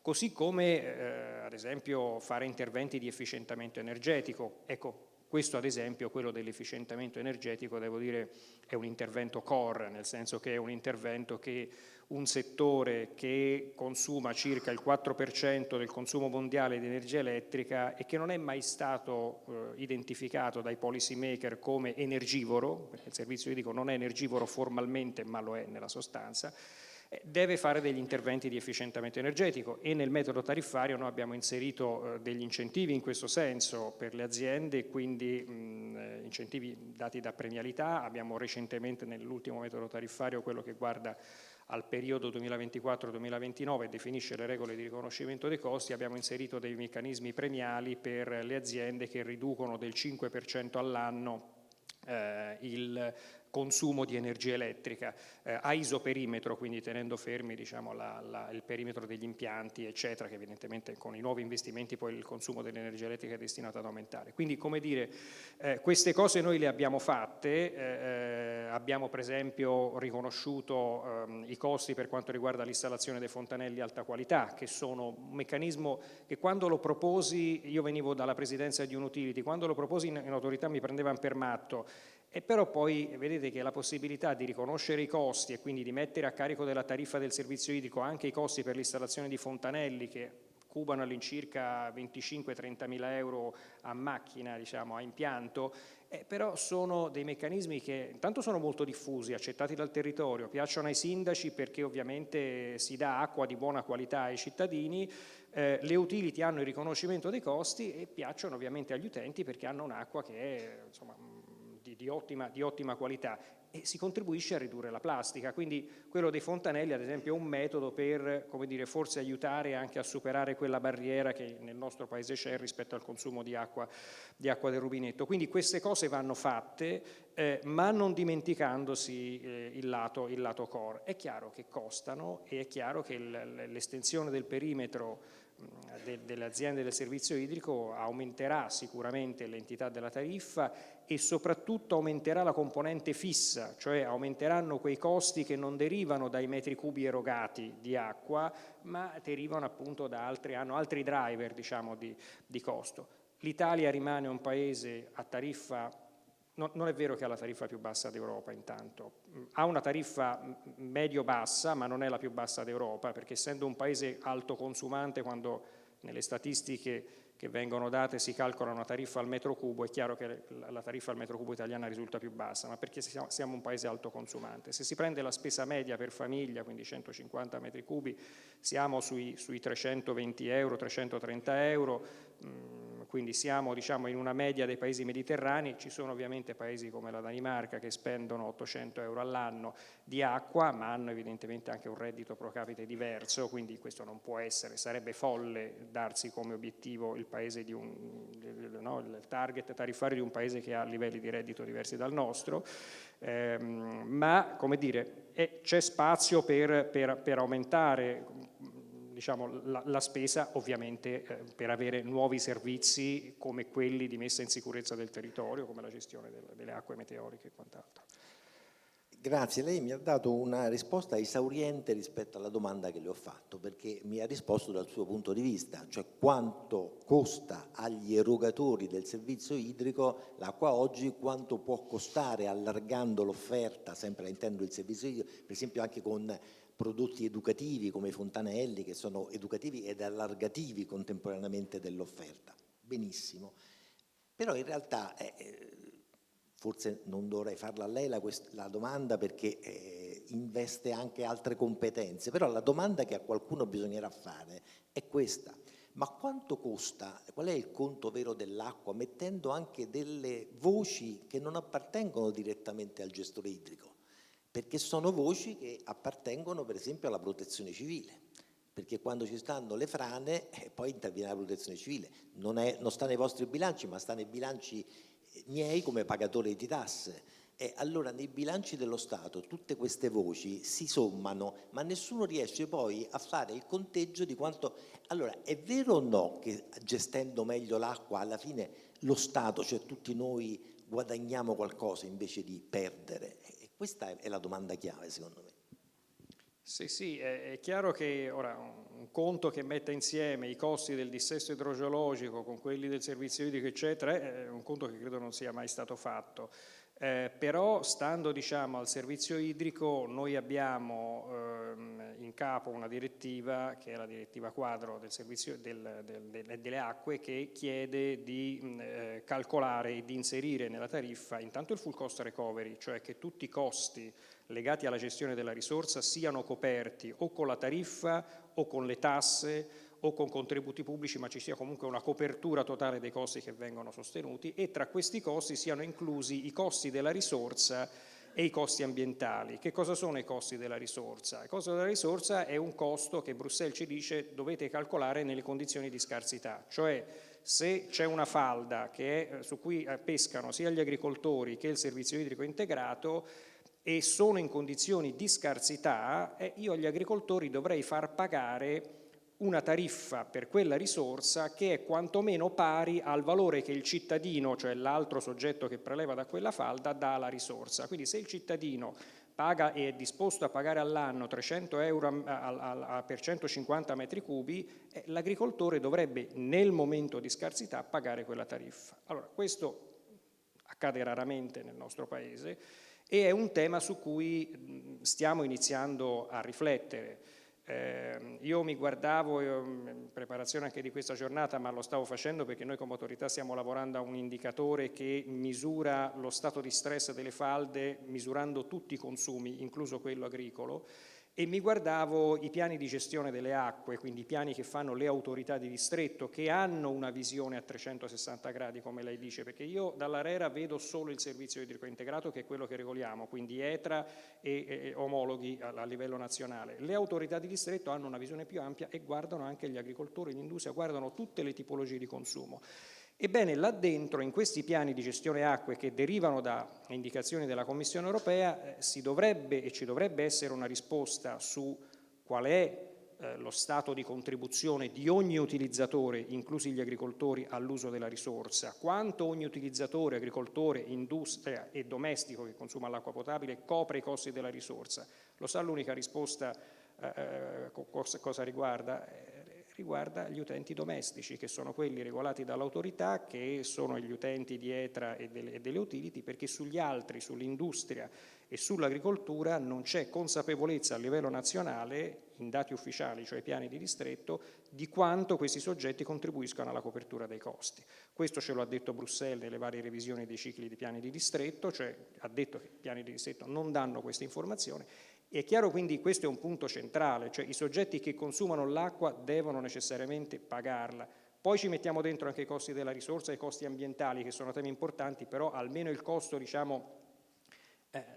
del prelievo e della distribuzione dell'acqua dovrebbe essere considerato. E sono nodi che poi vengono al pettine, perché noi adesso siamo nell'area mediterranea in particolare, ci sono dei grandi dibattiti, per esempio in Portogallo, nell'Algarve c'è stata una crisi idrica importante, poi adesso è piovuto, ma per risolvere la crisi idrica il Paese ha deciso di costruire un dissalatore che viene pagato dal servizio idrico integrato, e poi è stato chiesto un po' coraggiosamente agli agricoltori di contribuire a finanziare il dissalatore, dal momento che gli agricoltori non utilizzavano direttamente il dissalatore, ma avevano la falda disponibile perché veniva lasciata libera dal servizio idrico integrato. Ovviamente puoi immaginare come sia finita. È chiaro che è un tema che va affrontato, forse in Portogallo lo hanno affrontato in maniera un po' troppo diretta, perché ovviamente poi abbiamo anche il tema di salvaguardare un comparto importante e strategico come quello agricolo, e quindi però almeno iniziamo dalla misura, iniziamo a capire quali sono i prelievi che l'agricoltura fa, e non mi riferisco solo ai consorzi di bonifica, perché quelli sono monitorati, e chiudo, ma esistono tanti agricoltori che utilizzano l'acqua in ottica di autoapprovvigionamento, cioè hanno la possibilità di captare direttamente l'acqua, e in questo caso non si conosce qual è la reale misura di consumo che questi fanno.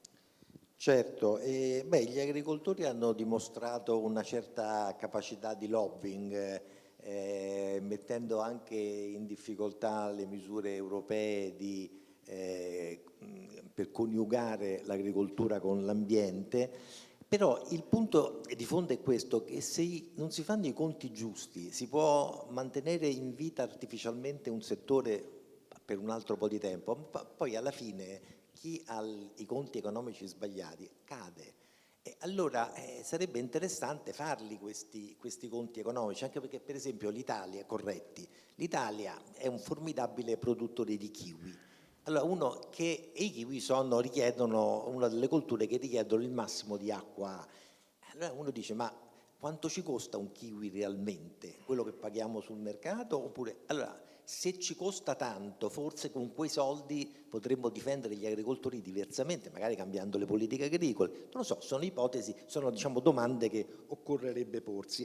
L'Europa, Alessandro Leonardi, se ne sta cominciando a porre queste domande anche attraverso strumenti più sofisticati ed elaborati di reporting. Un reporting che appunto mira all'esplicazione della sostenibilità come elemento di congiunzione tra i temi ambientali e per l'appunto quelli sociali. Cioè, oggi si sa che per parlare di sostenibilità bisogna parlare contemporaneamente di sostenibilità ambientale e sociale. Peccato che la maggior parte degli interventi si occupino soltanto di ambiente o soltanto di elementi di protezione sociale, e così i due temi continuano a essere divaricati, e questo è il nodo del problema che abbiamo di fronte. Che si può fare e come si sta evolvendo la legislazione in materia?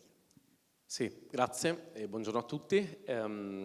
Diciamo che collegandomi anche al discorso di prima tra la papera e l'ingegneria e la tecnica, diciamo quello a cui si dovrebbe tendere, e diciamo che le persone oggi qui presenti sono testimoni di questo approccio, è proprio l'integrazione tra la tecnica, la tecnologia e l'approccio olistico e multifunzionale, e quindi l'unione da una parte del lavoro fatto in passato, quindi l'utilizzo della tecnologia di depurazione, le tubazioni, quindi l'approccio cosiddetto ingegneristico, che spesso purtroppo ci porta a concentrarsi solo su piccoli aspetti in maniera molto tecnica, giustamente, perdendo la visione più ampia, no? E quindi quello che dobbiamo fare a volte è essere tecnici, mantenere la capacità di essere ingegneri, di fare opere, avere la conoscenza tecnico-scientifica, ma avere dall'altra parte la visione olistica, e quindi sapere che se da una parte possiamo depurare l'acqua dalla fonte, dobbiamo comunque, ed è sempre più necessario, proteggerla con approcci olistici basati sulla natura e approcci di conservazione, quindi che hanno una visione più ampia. Questo perché abbiamo visto un po' dalla presentazione di Bariselli, fino a ieri la politica internazionale, la società civile si è concentrata su un piccolo aspetto della crisi ambientale, l'anidride carbonica, ossia tutti siamo stati focalizzati su un indicatore che descrive lo stato di salute del nostro pianeta, e quindi tutto l'impianto politico internazionale, poi le politiche nazionali, regionali, sono focalizzate alla quantità di anidride carbonica in atmosfera. Ecco, in questi giorni, dico in questi giorni perché gli studi scientifici che sto per citare sono di pochi anni fa, abbiamo capito che in realtà la tranquillità in cui abbiamo vissuto negli ultimi migliaia di anni, ossia l'Olocene, questo periodo tranquillo e sereno, in realtà dipende da molti fattori, quindi non solo quello del clima, quindi l'anidride carbonica nell'atmosfera, ma anche il livello di contaminanti o di determinate molecole all'interno dell'acqua, la diversità genetica, la biodiversità, la diversità degli habitat. Quindi a livello scientifico sono stati identificati 9 fattori che fanno rimanere il nostro pianeta in equilibrio. Ecco, ad oggi questi di 9 fattori, 6 sono già oltre ai limiti planetari, cioè oltre alla capacità portante del pianeta. E il peggiore di questi indicatori è la biodiversità, quindi in questo senso si sta capendo oggi che non dobbiamo focalizzarsi solo al clima, perché se anche riuscissimo a contenere l'anidride carbonica in atmosfera, ma se dall'altra parte stiamo distruggendo habitat, biodiversità, contaminando le falde, eccetera, eccetera, ci rimarrebbe ben poco. Quindi arrivando alla domanda, e quindi cercando di rispondere, cosa succede? Succede che adesso dal punto di vista politico, da 2 anni per la prima volta esistono dei nuovi target, dei nuovi obiettivi per quanto riguarda la conservazione degli habitat e della biodiversità. Il quadro globale per la biodiversità del 2022 fissa per la prima volta a livello internazionale dei target di ripristino degli ambienti degradati, quindi si dice che entro il 2030 dovremmo ripristinare il 30% degli ambienti degradati e conservare con una buona gestione gli ecosistemi esistenti e di pregio. Questo non è sempre stato fatto, soprattutto in tema di ripristino non è mai stato fatto, e quindi cosa comporta? A livello europeo stanno nascendo nuove politiche, una tra l'altro recente, la Nature Restoration Law, quindi la legge per il ripristino della natura, che è stata recentemente bloccata tra l'altro in Europa, che prevedeva appunto di calare a livello europeo questo regime di protezione e ripristino della natura. Dall'altra parte siamo coscienti che la maggior parte dei danni agli ecosistemi e alla biodiversità arriva per l'attività umana e quindi è collegata all'attività di aziende pubbliche, aziende private, dei singoli cittadini, e quindi ognuno di noi ha un impatto sulla componente ambientale, sulla biodiversità, sulla qualità dell'acqua, sull'anidride carbonica, sui nuovi elementi come i PFAS e altri.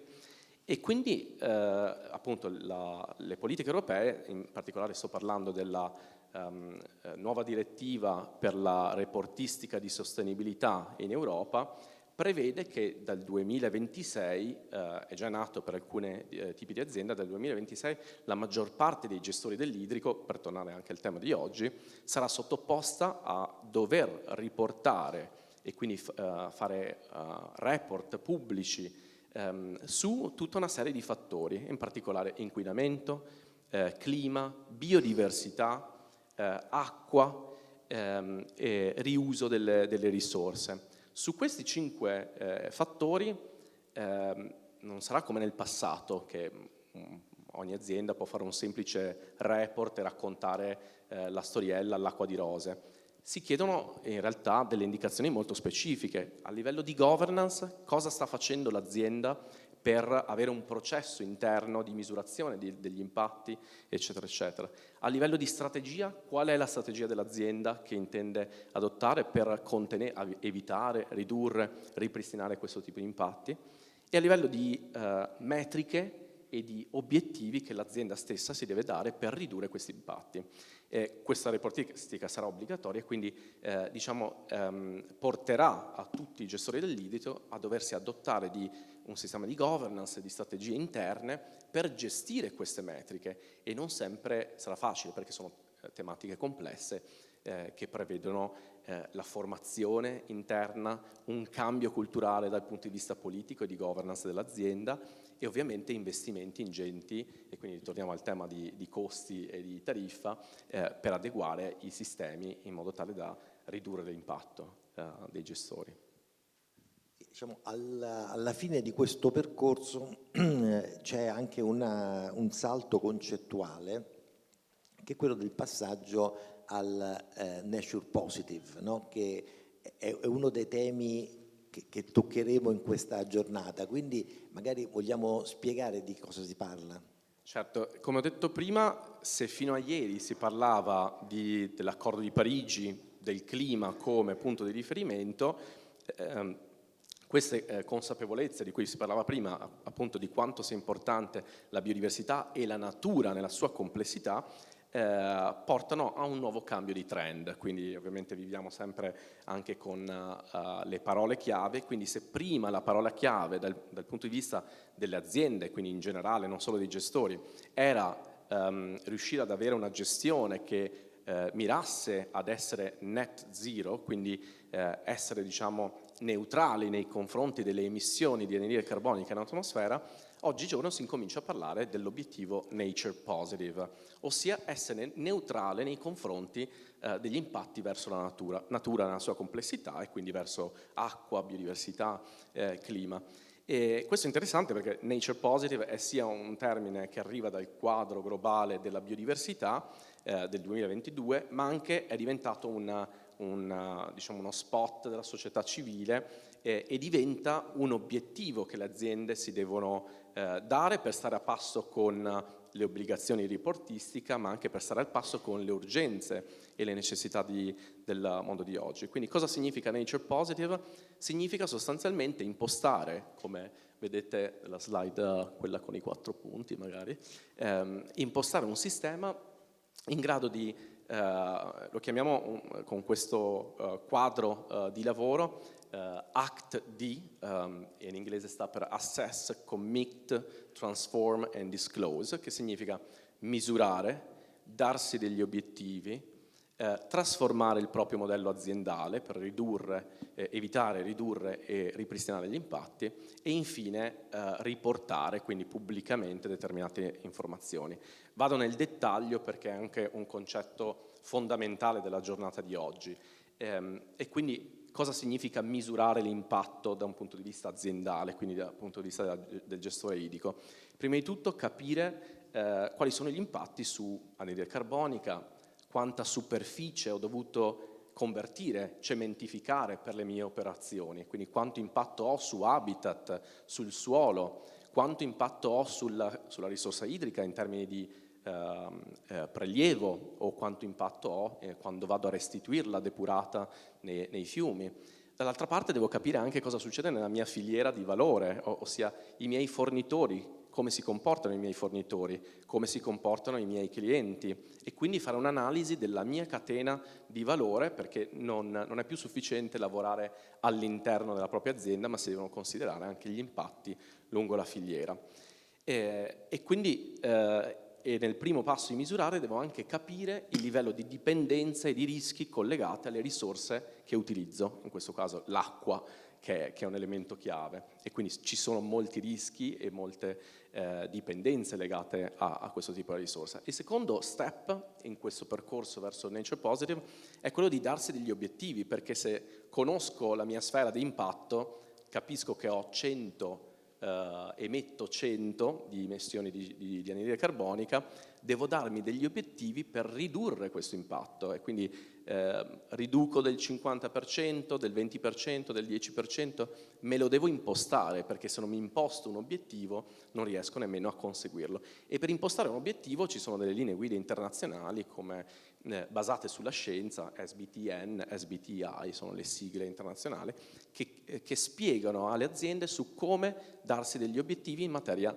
nature positive, quindi acqua, biodiversità, uso del suolo, eccetera, eccetera. E infine entriamo nella parte di trasformazione degli investimenti, ossia come trasformo il mio modello organizzativo aziendale per evitare di fare danni, questo per esempio di riconvertire suolo a cementificato per evitare alcuni danni ambientali, come ridurli attraverso l'efficientamento energetico, attraverso la migliore depurazione delle acque, eccetera, eccetera, e come ripristinarli, nel senso che tutte le aziende, anche ogni singolo individuo, ha un impatto sull'ecosistema e quindi per essere nature positive, quindi per andare in un netto positivo, dobbiamo appunto anche attivarci per ripristinare gli ecosistemi che abbiamo degradato nel tempo. E qua appunto l'esempio del Life Brenta di oggi e di molti gestori idrici che si prendono cura di aree protette che forniscono l'acqua potabile a tutti i cittadini e quindi sono un elemento fondamentale di capitale naturale nel business dell'acqua o di tantissime altre forme aziendali. E infine c'è la parte di disclose, quindi di riportistica, e quindi in questa fase si devono utilizzare standard internazionali per riportare in un report che segua una certa metodologia. E infine è importante anche il coinvolgimento dell'utente finale, quindi i gestori dell'idrico, tornando ai temi cognitivi e di sensibilità del cambio culturale, hanno un potenziale enorme, perché ognuno di noi riceve una bolletta a casa, ognuno di noi ha un contatto diretto con l'utility dell'area, e quindi l'utility dell'acqua può avere un effetto enorme nell'andare ad indirizzare la cultura dei propri utenti da un punto di vista della sostenibilità dell'uso della risorsa, e anche formare una coscienza collettiva sull'importanza e sul legame e il valore dell'acqua. Bene, grazie. Insomma, emissioni nette zero e nature positive sono i due termini chiave di questa strategia, che vanno interpretati in maniera corretta, perché per esempio le emissioni nette zero alle volte vengono interpretate in maniera un po' furbetta, perché l'Europa è molto chiara, anche le Nazioni Unite, si deve ridurre al massimo le emissioni, la quota incomprimibile, che deve essere il più piccola possibile, va compensata. Perché questa quota deve essere così piccola? Non è che sia una parole dette a caso, perché le garanzie che danno le compensazioni non sono mai pari a quelle che dà la natura, cioè c'è un rischio maggiore, perché questo carbonio poi viene bloccato in maniera che non è al 100% sicura, mai, e tra l'altro in questo momento è anche molto costosa. Quindi questo è un elemento, e l'altro è quello della necessità di arrivare alle emissioni nette. L'altro elemento è quello che non si ferma all'economia, è come consumo di suolo netto zero. Cioè io non è che fermo l'economia e quindi vado in contrapposizione ambiente-economia, ma continuo a far girare l'economia in sintonia con le esigenze degli ecosistemi, che poi sono le nostre. Ecco, su questo tema vogliamo fare, siccome abbiamo ancora qualche minuto, farei un rapido giro di voi tre per un commento su, anche dal punto di vista ovviamente dell'acqua, su questi concetti che sono stati espressi e quindi sulla loro validità, sugli scenari che possono aprire. Prego. Sì, ripetiamo l'ordine. Grazie. Beh, devo fare qui il mio lavoro, che è quello di rappresentare i soci della nostra associazione, sono i gestori pubblici dell'acqua, per dire una cosa. Noi innanzitutto, come anche il Presidente Guerini diceva, il nostro core business è e rimane fornire un servizio idrico di qualità al prezzo più basso possibile agli utenti e minimizzare l'impatto dell'inquinamento dell'acqua per poi ridarla alla natura. Questo rimane la nostra missione. I nostri interventi l'allargamento del perimetro di cui si diceva prima a tutela della natura anche, o di ristorazione della natura a monte o forse anche a valle, per noi, per i nostri soci, è innanzitutto finalizzato a garantire il core business. E questo permettete anche di dire una cosa banale, ma cioè, ricordo, perché abbiamo questa discussione che abbiamo fatto anche a Milano, ma come anche il Presidente Guerina diceva, cioè noi non produciamo macchine o aerei o giocattoli, noi forniamo un servizio essenziale, una missione di servizio pubblico nel quadro di strette leggi vincolanti, leggi europee innanzitutto. Cioè, quindi noi siamo lì per dare un servizio, e soprattutto la parte del trattamento refluo, di disinquinamento, di inquinamento fatto da altri. Quindi anche i target che abbiamo di neutralità energetica, che servono anche a ridurre la bolletta energetica, però noi sempre abbiamo detto, anche la Commissione europea, guardate che noi non è che stiamo inquinando, noi stiamo riducendo, siamo lì per ridurre l'inquinamento degli altri. Dopodiché bisogna cercare di farlo in una maniera che sia la più sensibile da un punto di vista, la più intelligente da un punto di vista ambientale, perché lo sarà anche da un punto di vista economico. Quindi detto questo, cioè detto che il nostro core business rimane il servizio di qualità al prezzo più basso, la natura ci aiuterà a fare questo, noi ne siamo convinti gestori pubblici, perché l'acqua è natura, cioè per definizione se c'è una cosa circolare nella natura è l'acqua.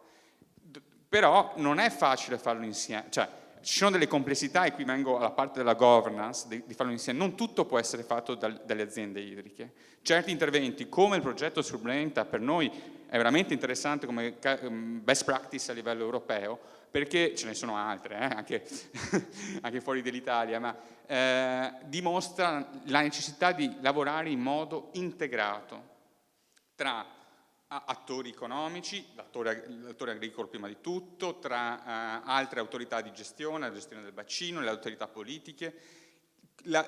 Questo è il governo di territorio di cui si parlava. Le nature-based solutions, come Acqua Pubblica ne abbiamo trattato in un seminario la scorsa settimana con la Commissione europea, hanno delle forti potenzialità ma hanno delle complessità che non sono economiche, prima di tutto che economiche, sono di governance, e necessita da una parte un cambiamento di approccio di tutti sulla capacità di lavorare in modo integrato, dall'altro lato, e ovviamente anche di competenze, dall'altro lato ha bisogno di alcuni meccanismi sia economici che di policy che possano favorire, che incentivino questo agire integrato. E, ogni paese poi fa storia, ci sono delle buone pratiche, anche delle leggi in altri paesi, come in Francia c'è una legge che spinge molto su questa cosa qui e se ne potrebbe discutere. A livello europeo vediamo un po' un cambio di vento, diciamo così, e abbiamo un po' paura di dove va la direzione futura, ma comunque c'è molte di buone pratiche e il next step è di metterle a sistema un po'. Sì, diciamo, l'allargamento di tutti questi obiettivi richiede interventi di pianificazione importanti e autorità che sanno pianificare. Cioè è chiaro che noi non vogliamo un utility che ha campi solari e poi non tratta i reflui.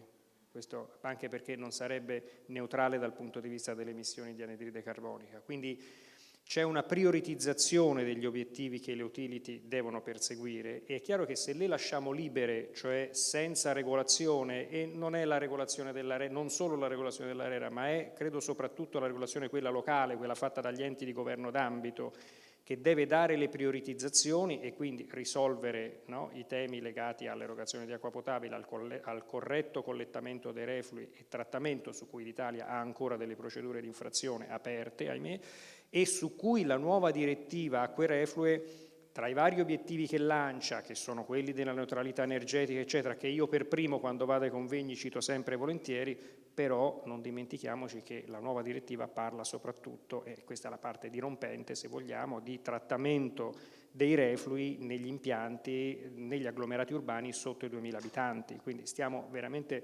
parlando di interventi infrastrutturali molto frammentati che le utility dovranno fare e che, diciamo, fossi alla guida di un utility mi preoccuperebbero di più rispetto al, forse anche l'obiettivo di raggiungere un autoconsumo tra una decina d'anni del 20% rispetto ai consumi complessivi è abbastanza complicato, ma quello degli agglomerati piccoli mi preoccuperebbe ancora di più. Quindi questo per dire che occorre una prioritizzazione che gli enti di governo d'ambito stanno facendo su quali siano gli obiettivi da perseguire, e una volta che ti sei messo in regola su depurazione, collettamento reflui, allora a quel punto puoi anche estenderti agli altri obiettivi. Sì, io vorrei chiudere con due parole chiave. 10 anni fa ero in Inghilterra per il mio dottorato di ricerca, dove sono andato a vedere come i gestori dell'idrico in Inghilterra si stavano adoperando su questi temi. L'Inghilterra è sempre un po' avanti dal punto di vista delle politiche, non sempre appunto è uscita dall'Europa, quindi non sempre. Ma in quel momento storico, era un bel momento storico perché in Inghilterra il governo aveva lanciato, insieme ai gestori dell'idrico, le cosiddette partnership di bacino, cioè i partenariati di bacino. Quindi aveva istituzionalizzato e messo a disposizione dei territori dei finanziamenti per costruire dei partenariati di bacino, per aiutare il gestore dell'idrico ad affrontare le complessità della gestione dell'acqua in maniera molto più olistica e multifunzionale. Quindi la parola, appunto la prima parola è partnership, o fare le cose assieme in partenariato, e di fatto dopo cosa ho fatto? Sono tornato dall'Inghilterra e ho fatto partire il Life Brenta come partenariato di bacino con questo approccio, no? La seconda parola è multifunzionalità degli interventi, e questo, il fatto di fare un intervento multifunzionale, ossia se io ho un pozzo di captazione e attorno, invece di metterci una rete e 4 blocchi di cemento, ci metto un'area umida o un bosco di protezione, questo è un tipico intervento multifunzionale. Sto favorendo lo stoccaggio di anidride carbonica, sto proteggendo il pozzo, sto allontanando persone, perché come vedremo poi dalla presentazione di Giuseppina Cristofani, attorno ai campo pozzi di Camazzole, quindi del territorio, abbiamo fatto delle aree umide che detengono le persone da fare fuochi, grigliate sopra le aree di captazione. Quindi si utilizzano interventi intelligenti, multifunzionali. La multifunzionalità ci permette di fare una cosa, di moltiplicare il beneficio. Se abbiamo un costo, se spendiamo €1, in realtà produciamo molti più benefici. Il problema è che fino ad oggi abbiamo ragionato in silos, ossia ogni utilizzatore, ossia chi si occupa della difesa idraulica, chi si occupa della gestione del servizio idrico, chi si occupa dell'agricoltura e quindi di irrigazione, ognuno pensa per sé. E c'è una sorta di difficoltà di pianificazione strategica, dove invece di fare un'opera e avere un singolo scopo, la protezione idrica o l'irrigazione, cerchiamo di fare delle opere insieme che abbiano una multifunzionalità, che quindi abbiano un miglior rapporto costi-benefici. Quindi ricordiamoci queste 2 parole perché sono chiave: il fare le cose assieme, e ovviamente è più difficile, bisogna lavorare di governance, come diceva Milo, e puntare a una visione olistica e multifunzionalità, perché questo poi ci restituisce anche la dimensione economica. Bene, grazie ai relatori. Io a questo punto, prima di passare alla partnership, a un intervento che affronta nel dettaglio la partnership per il Brenta e quindi il Life, che come si è sviluppato, vi concedo una mezz'oretta di pausa. Abbiamo un caffè che ci permetterà di restaurare anche le nostre risorse personali. Entriamo nella parte che è dedicata al progetto Life Brenta 2030, sono i risultati di 5 anni di lavoro e anche la proiezione di questo lavoro al futuro, cioè che cosa succederà, che tipo di benefici potranno essere ereditati dal territorio. Ne parlano Giuseppina Cristofani, direttore, o forse direi direttrice, del Consiglio di Bacino del Brenta, e Domenico Lenzi, direttore di ETRA. Cominciamo con Giuseppina Cristofani, che illustrerà appunto i risultati di questo LIFE, credo in particolare evidenziando la innovatività degli approcci sul rapporto tra la difesa dell'acqua e la difesa della biodiversità.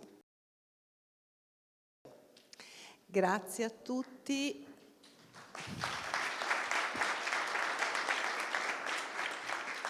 Si inizia sempre bene con un applauso e in realtà come prima cosa devo confessare una certa emozione, non tanto insomma per parlare al pubblico, ma perché mi è affidato il compito di riassumere 5 anni di lavoro, ma 5 anni anche di incontri, di conoscenze, di relazioni, che sono per me il tesoro più importante, il fattore comune di questo percorso.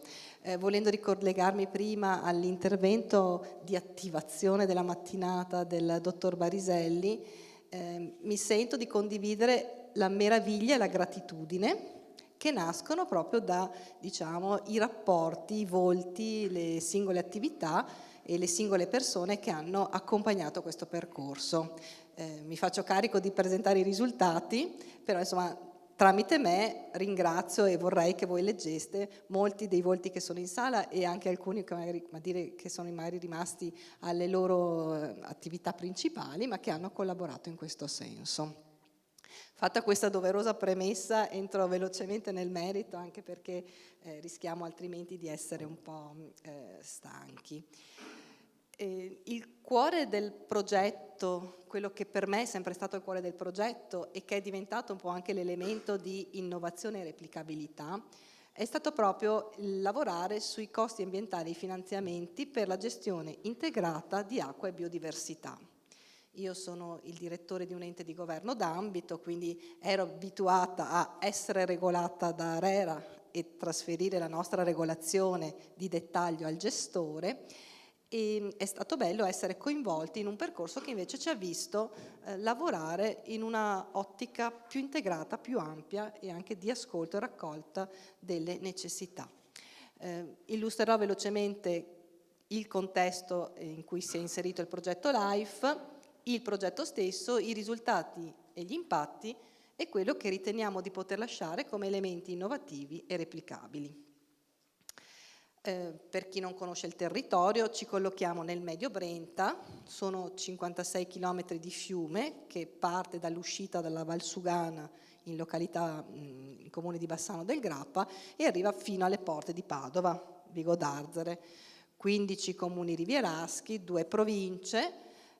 Quest'area di pregio naturalistico, tant'è vero insomma, che è sito Natura 2000 grave zone umide del Brenta, è anche sede di uno degli approvvigionamenti idrici potabili più importanti del Veneto, questa famosa centrale di Camazzole, che stamattina abbiamo sentito più volte citare, e dunque un elemento di particolare integrazione.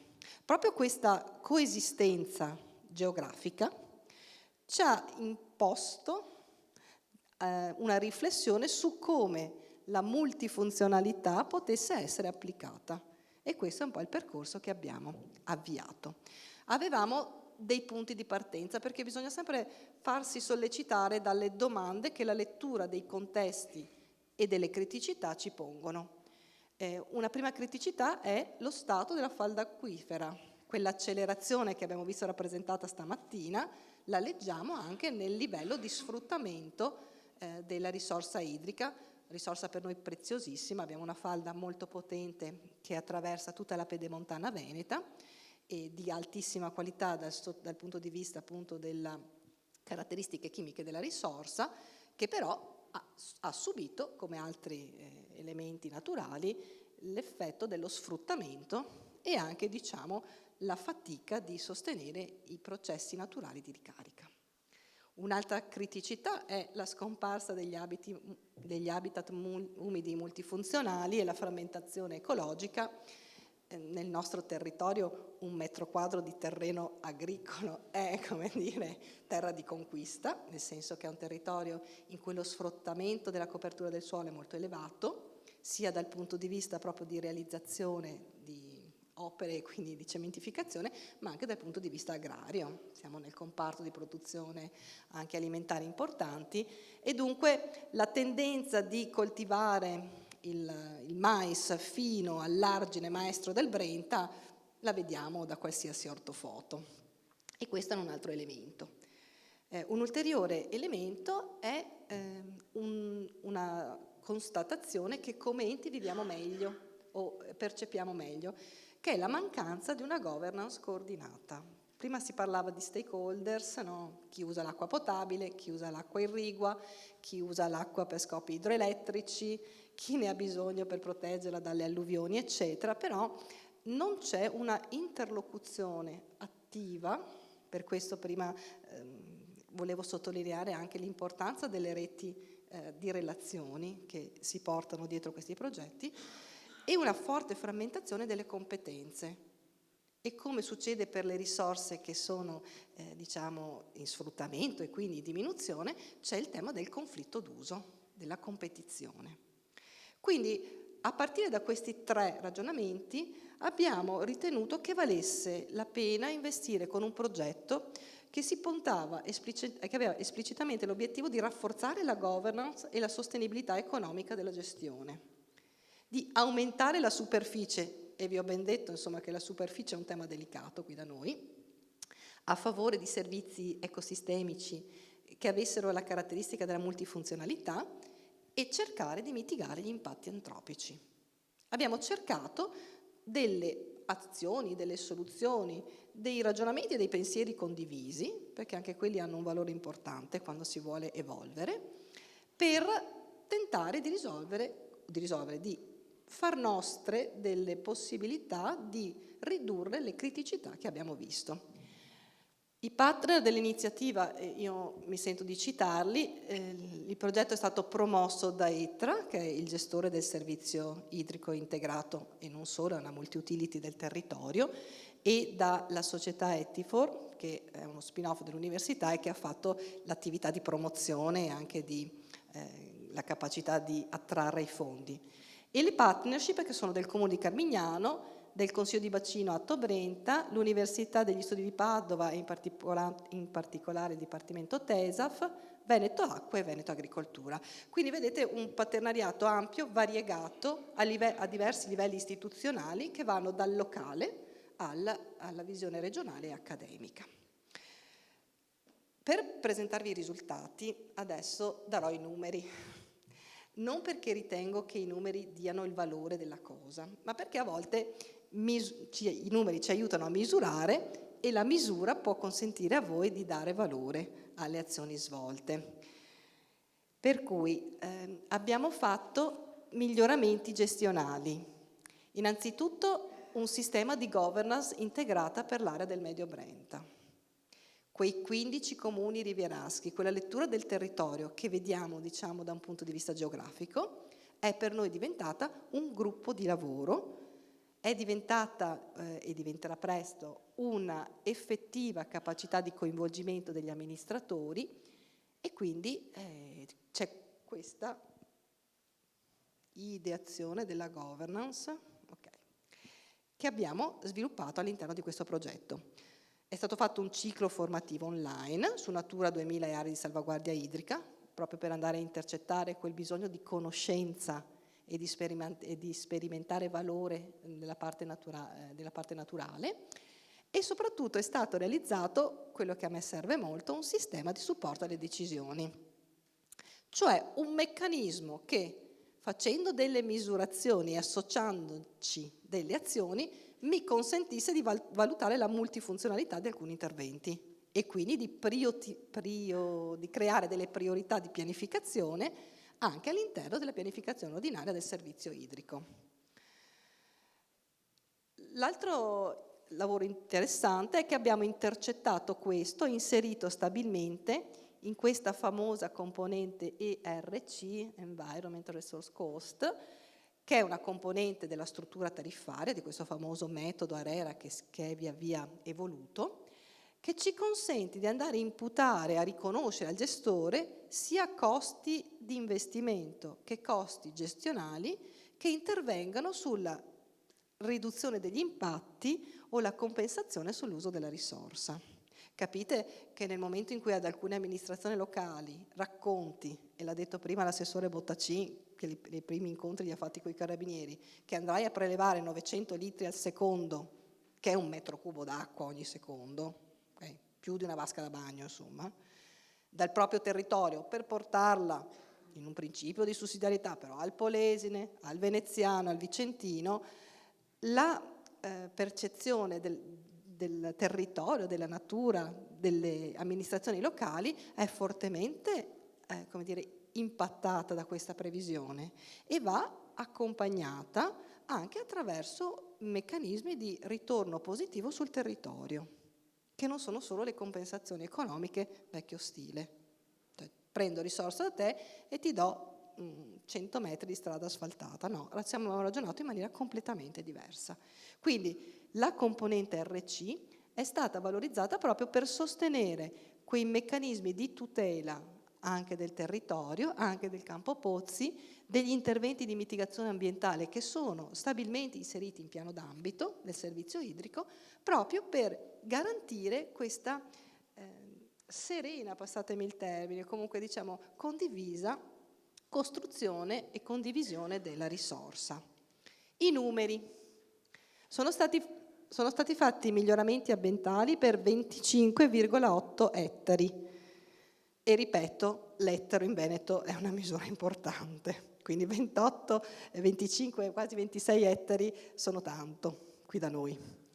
Sono state fatte oltre 54.000 piantumazioni di piante forestali, arboree e arbustive.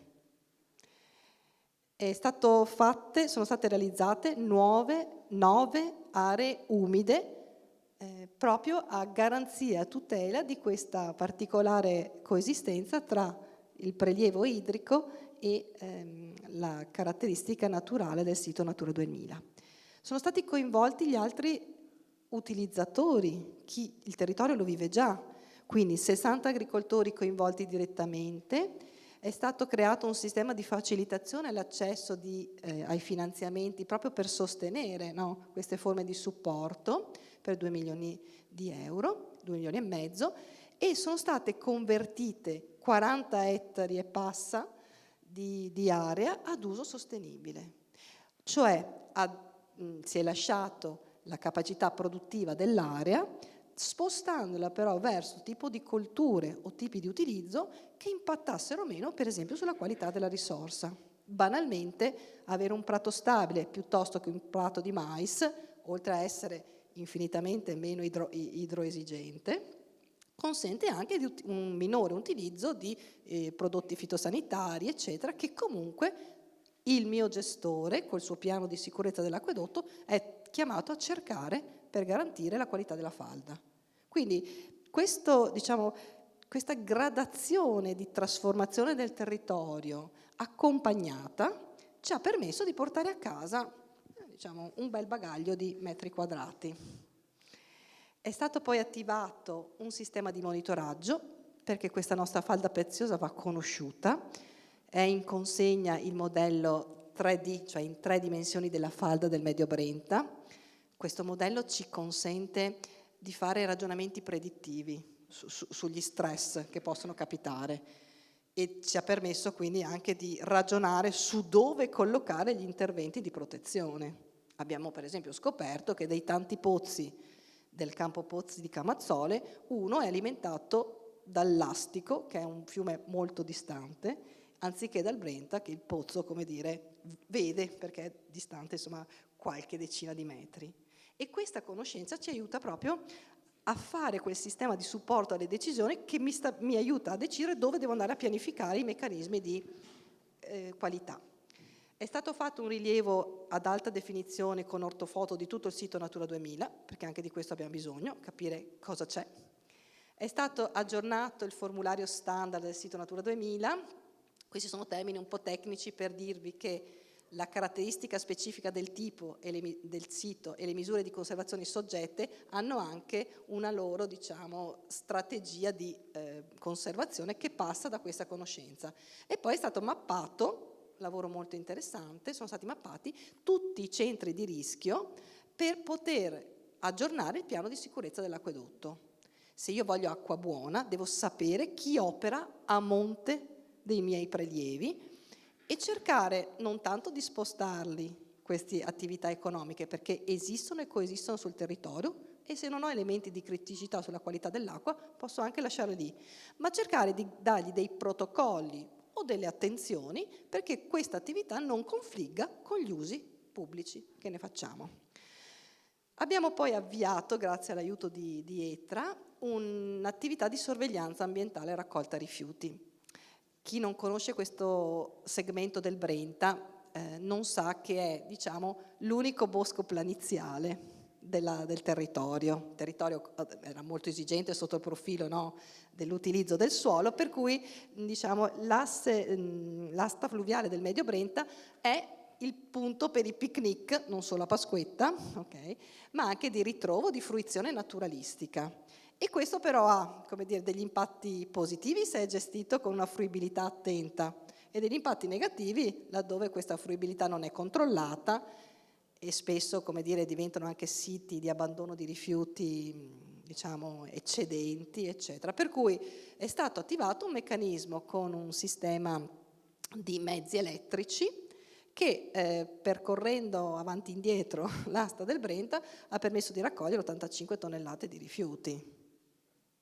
216 segnalazioni di rifiuti speciali, quindi di abbandoni. alcune addirittura irrisolte, perché, cioè, no, molte delle quali sono state proprio risolte perché avendole individuate si è riusciti a intervenire. E sempre per restare nel merito degli impatti, si è lavorato molto sull'educazione ambientale e sensibilizzazione. Vedete insomma che 6 seminari con classi universitarie, 2.450 persone coinvolte in 29 giornate ecologiche, 468 interventi in classi scolastiche su acqua e biodiversità, edizioni che si sono succedute negli anni del concorso Parco Fiume Brenta, realizzato da ETRA Academy, e soprattutto i canali comunicativi. Abbiamo 6.200 persone nella community online di Facebook, 1.700 contatti di database per le newsletter, 100 uscite stampa, eccetera. Un lavoro di disseminazione che è fondamentale per creare un percorso anche culturale che accompagni questo tipo di approcci e cambiamenti. Arrivo al cuore del sistema, quello che mi piace di più. Avete visto rappresentato il servizio idrico anche negli interventi che mi hanno preceduto in diversi modi. Quello che noi abbiamo cercato di fare è di ampliare l'interazione del ciclo del servizio idrico. Il servizio idrico replica a livello, il servizio idrico integrato replica a livello industriale quello che è il ciclo naturale dell'acqua. No? La prendiamo dall'ambiente, la utilizziamo e cerchiamo di restituirla all'ambiente. E quindi abbiamo ritenuto di amplificare questa ciclicità andando a lavorare anche sulle aree di salvaguardia e gli ecosistemi impattati. Quindi il servizio idrico, che resta centrale in questa diciamo, struttura, architettura che abbiamo sviluppato, continua a distribuire acqua attraverso la rete acqueduttistica agli utenti, a depurare quella che raccoglie attraverso il sistema di raccolta dei reflui fognari, a restituirla in ambiente. Questo sistema è pagato dalla tariffa e quindi dagli utenti. Una piccola parte della tariffa, quella dei costi ambientali della risorsa, aiuta a gestire e a salvaguardare le aree in cui noi preleviamo la risorsa, a tutelarci quindi in termini di qualità e dargli questa visione di multifunzionalità che aiuta proprio a costruire anche nuova natura o a ricostruire laddove insomma è stata soppressa. Ecco, sui costi ambientali della risorsa non entro troppo nel merito, però insomma vi ho detto che fa parte della regolazione ARERA, è una struttura tipica della tariffa e si divide diciamo in 2 grandi ambiti. Gli ENV, environment, che sono i costi dell'impatto del servizio sull'ambiente, e i RES, che invece sono le mancate opportunità per gli altri utenti che derivano dall'utilizzo che noi ne facciamo. Shakerando, passatemi il termine, con una certa questi elementi abbiamo cercato di integrare il piano d'ambito. Questo è il percorso. Abbiamo fatto un gruppo di lavoro. Abbiamo identificato in alcune zone gli impatti dei prelievi.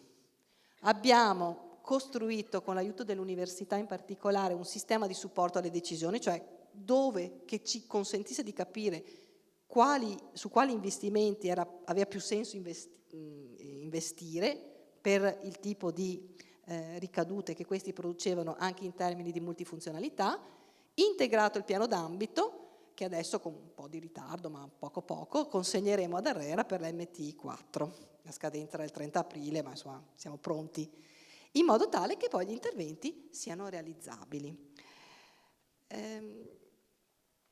Il sistema di supporto alle decisioni, che vi ho citato prima, allora, questo bel fagiolo che vedete, è con questo bell'occhio azzurro centrale, okay? L'occhio azzurro è quello che in maniera amena è chiamato il lago di Camazzole e che io aborro tutti quelli che lo definiscono i Caraibi del Veneto, quasi a richiamare un utilizzo che non ha nulla a che fare con la fruibilità naturalistica.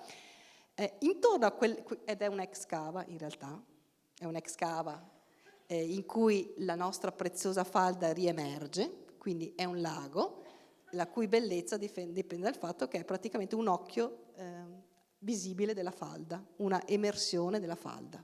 Intorno a quell'occhio ci sono i pozzi di captazione, il famoso captazione di Camazzole. Da lì preleviamo l'acqua che distribuiamo.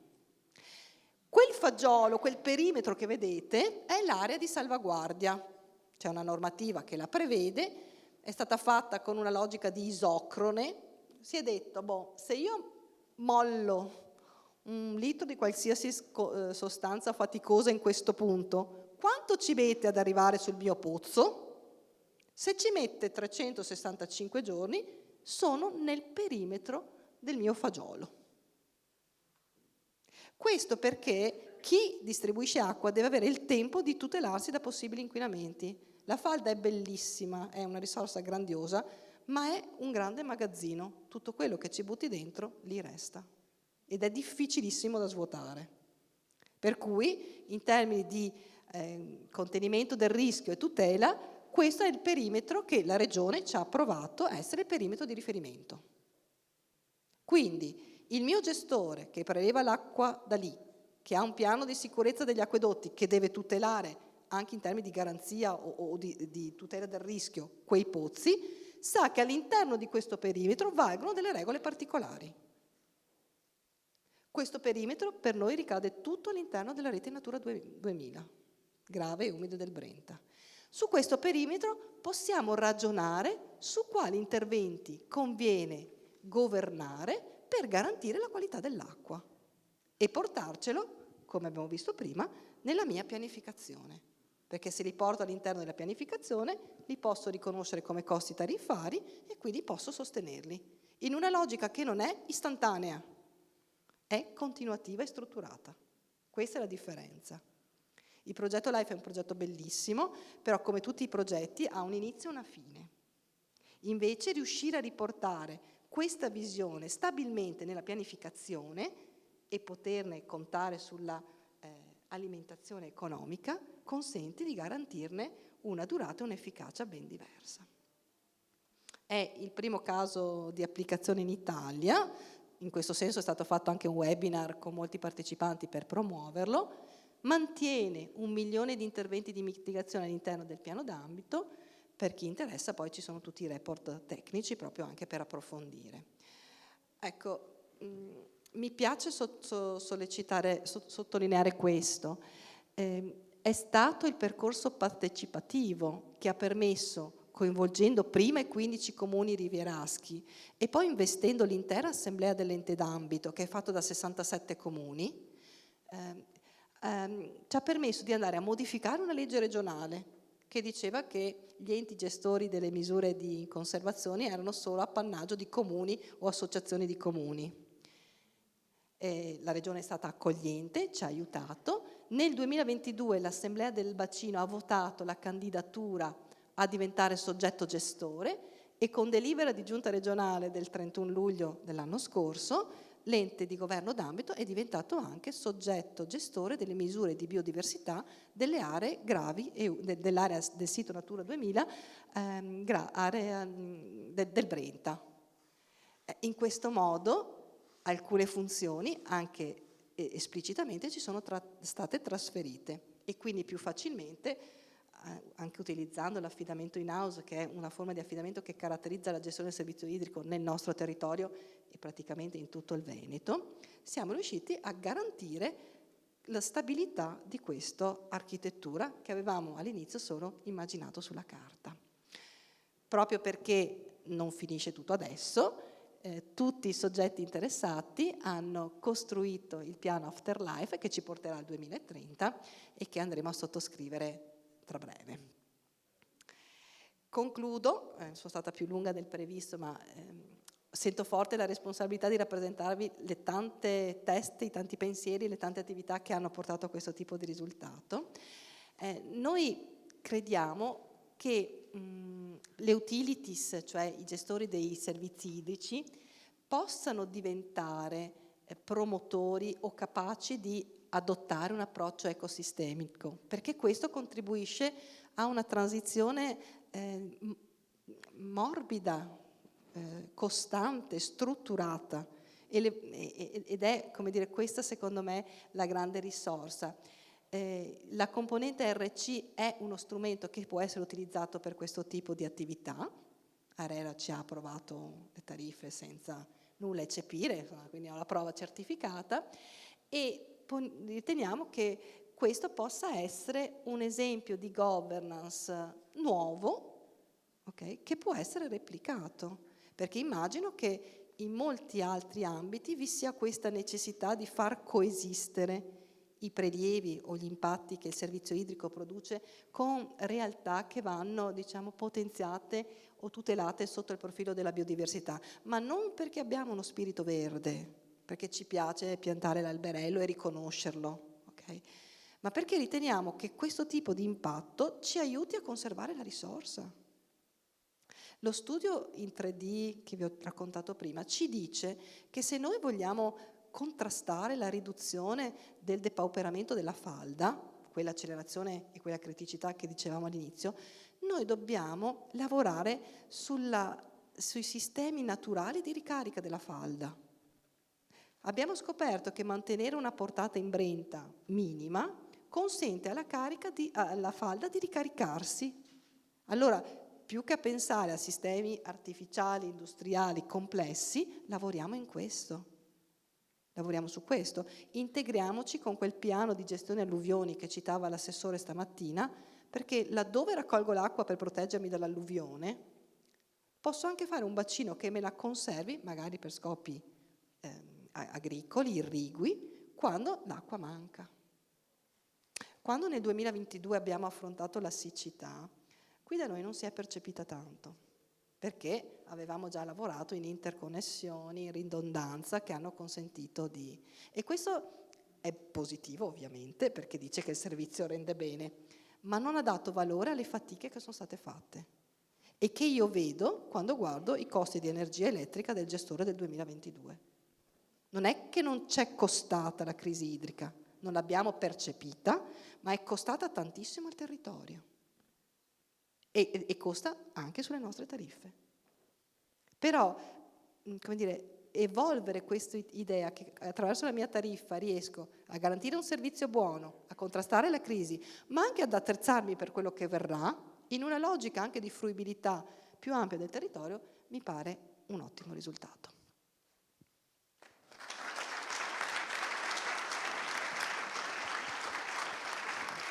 Grazie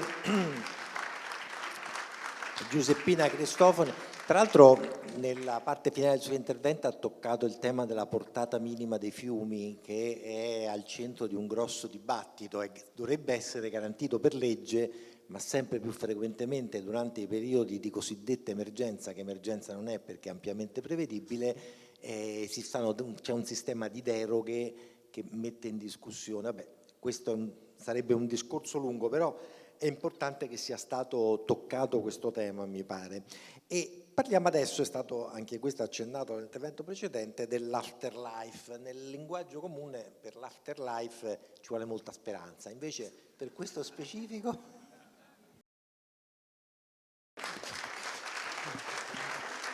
Allora, no, a parte le battute, afterlife perché? Perché, come diceva prima la dottoressa Cristofani, nel 2024 il progetto LIFE termina e quindi dobbiamo dare una prospettiva futura, cioè dobbiamo quindi lavorare per gestire in maniera integrata la salvaguardia, l'area di salvaguardia, il sito Natura 2000, come diceva il Consiglio di Bacino è stato incaricato dalla Regione di occuparsi di questa attività, noi siamo molto volentieri il braccio operativo che supporta il bacino in questa attività.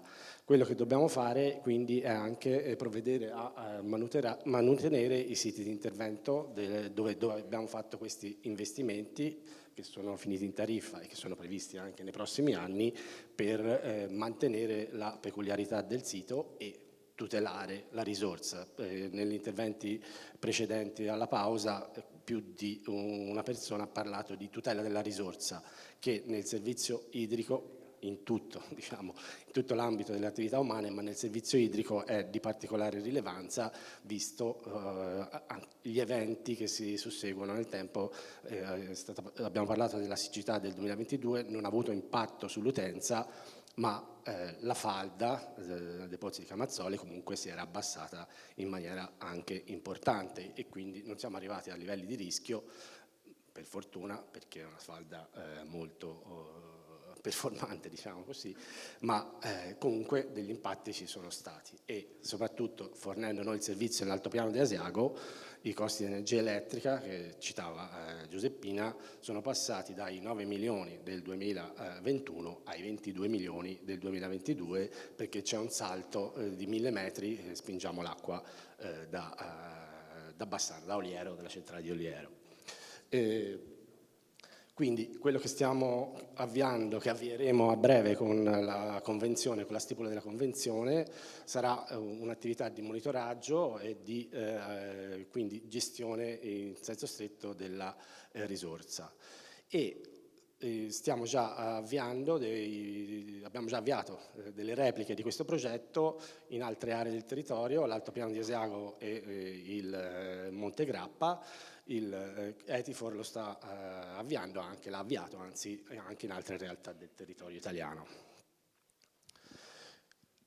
La nostra sensibilità agli aspetti ambientali e di tutela della risorsa poi è anche dimostrata dal fatto che abbiamo avviato altri 3 progetti, un progetto che riguarda la governance dell'area, un progetto Horizon, uno che riguarda più l'altra attività, non l'attività idrica di raccolta dei rifiuti, che comunque impatta anche sull'area del Brenta, comunque sull'abbandono e dei rifiuti stessi, e poi un altro progetto per il ripristino degli ecosistemi. Poi abbiamo provato, stiamo partecipando anche a altri bandi per il riuso, e qui mi ricollego a un altro aspetto importante, perché è funzionale in particolare nel nostro territorio all'agricoltura, ma anche all'industria, ma che si pone sempre il problema di chi paga, cioè se noi facciamo dei trattamenti aggiuntivi al depuratore per il riuso, li deve pagare l'utente del servizio idrico o dovrebbe essere in qualche modo diviso l'onere? La domanda la pongo a Guerrini, ovviamente. Cioè, io una risposta ce l'avrei, però come diceva in merito il dottor Guerrini, in merito agli agricoltori portoghesi, presumo che sia la stessa anche. Sul riuso paga il servizio idrico, può pagare tutto il servizio idrico, non nelle opere di canalizzazione, però quelle sono a carico degli agricoltori. Sì, non so se avete sentito, dice il dottor Guerrini che paga tutto il servizio idrico. La mia domanda è giusto che paghi tutto il servizio idrico? Quindi, vabbè.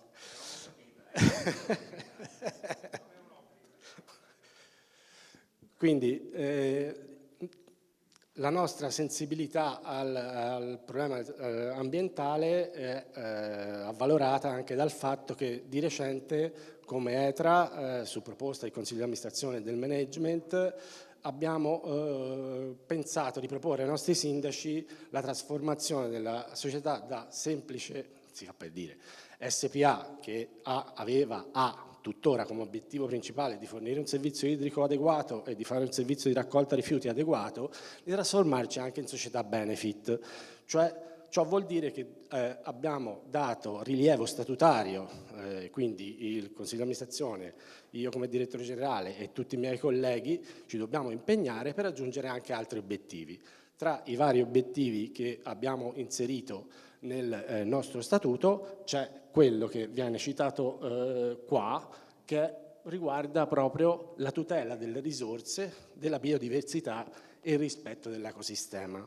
Quindi questo è un elemento che ci dà forza e che rafforza il punto di vista che è stato adottato molti anni fa, 5 anni fa, io non c'ero, quindi che hanno avuto con molta lungimiranza chi c'era prima, e che ci porta a dare rilievo particolare a tutti appunto i 3 pilastri delle attività che facciamo, aggiungendoci anche la gestione della natura. E nell'ottica di quello che diceva Alessandro Leonardi di Etifor stamattina, stiamo avviando un percorso, stiamo facendo in questi giorni il nostro piano di sostenibilità pluriennale. All'interno del piano di sostenibilità, tra le tante cose, perché il piano di sostenibilità riguarda ambiente, sociale, governance, non riguarda soltanto la parte ambientale, stiamo aggiungendo, dando risalto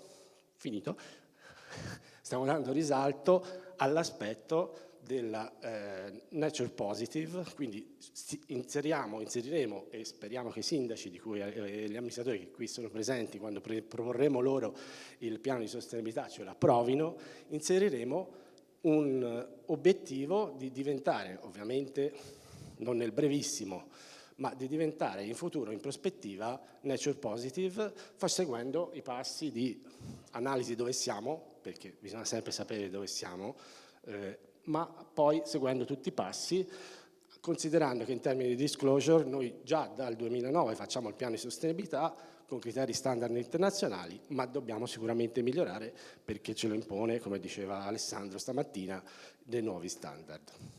Grazie. Grazie a Giuseppina Cristofani e a Domenico Lenzi per il loro intervento. Grazie. E adesso attenzione, perché sul finale arriva il più bello, perché si passa alla parte acrobatica della mattinata. Io chiamo 8 performer in coppia, cioè 2 alla volta, per sviluppare in soli 3 minuti per uno, signori, 3 minuti per uno, un'anticipazione dei temi che verranno trattati nel pomeriggio. E in questo modo abbiamo anche già in mattinata un'anticipazione su un elemento essenziale, io direi, di questa giornata, che è la traduzione pratica dei temi che sono stati enunciati, in realtà anche praticati con questo progetto Life Brenta, ma nella prima parte erano stati diciamo enunciati, e che al di là del Life Brenta hanno anche attuazione in, vedremo, almeno 8 casi, visto che 8 sono raccontati, e quindi immagino che ce ne saranno anche degli altri, il che dimostra che queste cose si possono fare e che magari conviene anche farle, ma lasciamo che siano i diretti interessati a raccontarcelo. Quindi per il primo tema, protezione delle fonti, chiamo Tonino Bernabé, presidente di Romagna Acque, e Luciana Tixi del settore sorgenti e approvvigionamenti di Alfa Varese. Grazie.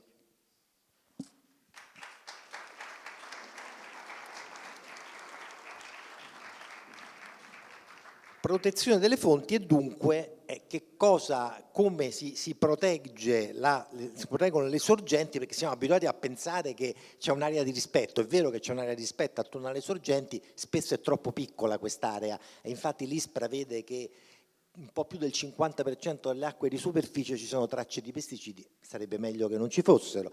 Ma oltre a proteggere gli immediati dintorni, Tonino Bernabé, cosa si può fare?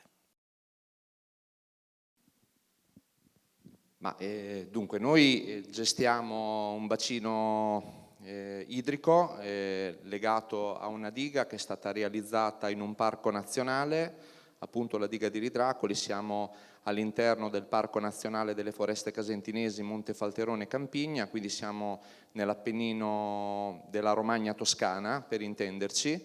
Il bacino divide il territorio, diciamo, tra 2 comuni appunto appenninici. Abbiamo dato anche un contributo agli abitanti di quei territori legati alla compensazione, perché preleviamo il 50% dell'acqua che viene distribuita in Romagna direttamente appunto dal bacino, che contiene 33 milioni di metri cubi d'acqua, per distribuirlo a tutti i comuni della Romagna, per le province di Ravenna, Forlì Cesena e Rimini. Quindi ecco, c'è anche un utilizzo turistico, quindi parliamo di un'area i cui abitanti residenti sono 1.100.000 abitanti, a cui si sommano le presenze turistiche estive. Noi siamo, come diceva appunto Antonio, una società a totale capitale pubblico che diciamo, oltre ad occuparsi della gestione delle fonti, si occupa anche appunto siamo anche un grossista, quindi ci occupiamo della captazione, del trattamento e della distribuzione primaria. Il gestore del servizio idrico in Romagna era SPA, e quello che rende speciale, diciamo, questo esempio o questa casistica, se vogliamo, di servizi ecosistemici ante litteram è che la relazione tra la presenza di un'infrastruttura grigia come appunto una diga che è stata completata nell'82 e il parco nazionale, che diciamo è diventato tale successivamente alla realizzazione dell'infrastruttura, e il mantenimento appunto attraverso l'azione che il capitale naturale ha sul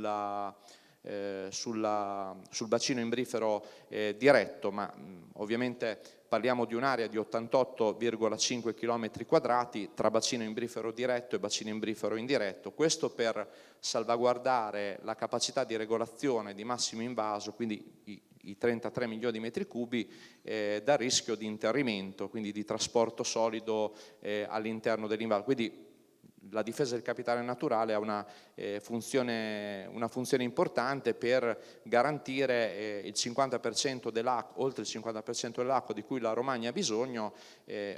Ogni anno mettiamo a disposizione del gestore 110 milioni di metri cubi d'acqua, di cui appunto dal 50 al 60% proviene da questo bacino. Grazie, perfettamente nei tempi. Luciana Tixi. Grazie, buongiorno a tutti intanto. Mi presento un attimo, sono Luciana Tixi del settore sorgenti approvvigionamenti della società Alfa. La società Alfa, insieme alla società Le Reti, qui rappresentata dall'ingegner Dario Pessina, sono i gestori del servizio idrico della provincia di Varese. Questo progetto che qui appunto trattiamo prende il nome di progetto CD for Nature. Già il nome del progetto introduce il settore territoriale di pertinenza, che sarebbe il Parco Campo dei Fiori, e quindi il case studying diventa Parco Campo dei Fiori per la natura. Al progetto collaborano l'ente Parco Campo dei Fiori, che in realtà è proprio il promotore del progetto, e le due società gestori idrici, Alfa e Le Reti. Il fulcro del progetto è la protezione delle fonti idriche e protezione del territorio, perché insieme sono imprescindibili l'uno con l'altro. Vedi che mi sposto. Il territorio della provincia di Varese, per sua natura morfologica, è un territorio che è dominato da incantevoli paesaggi acquatici. Infatti non a caso viene denominata la provincia dei 7 laghi, quindi acqua dolce di lago, acqua dolce di fiume e acqua che scorre non solo in superficie ma scorre anche all'interno del terreno e delle rocce per poi riemergere più a valle. In posizione intermedia del territorio della provincia di Varese e con connotazioni ambientali particolarmente rilevanti è collocata un'area che per il suo alto valore ecosistemico e per le sue ingenti pregi ambientali, naturalistici, paesaggistici, assume un alto valore ecosistemico. Questo territorio è il territorio del Parco Regionale Campo dei Fiori. Tra i innumerevoli servizi ecosistemici che questo territorio serba in sé, un servizio ecosistemico particolarmente rilevante è il servizio acqua come capitale naturale da proteggere.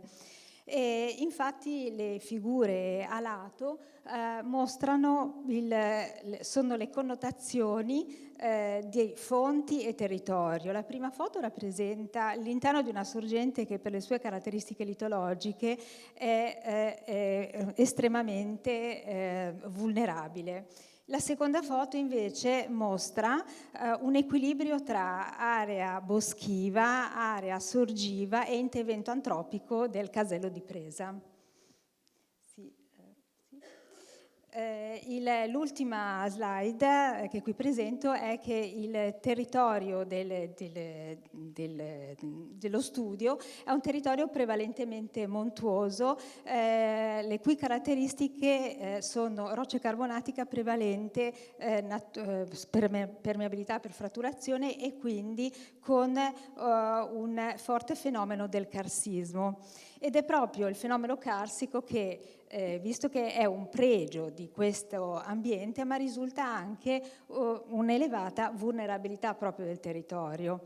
All'interno del Parco Naturale Campo dei Fiori coesistono numerosi ambienti di pregio. Tra questi ambienti ricordiamo le grotte carsiche di Campo dei Fiori, e queste grotte sono dei veri e propri serbatoi naturali, quindi stoccaggi dell'acqua potabile.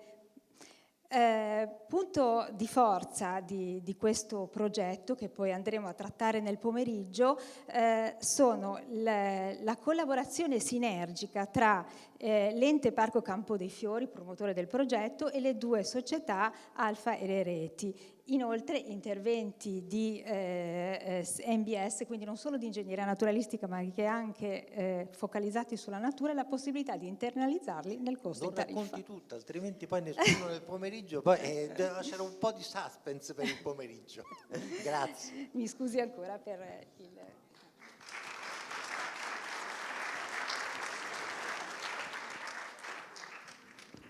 Allora, secondo round, raccolta delle acque meteoriche. Massimiliano Ferrazzini, direttore del settore pianificazione e progettazione di Brianza Acque.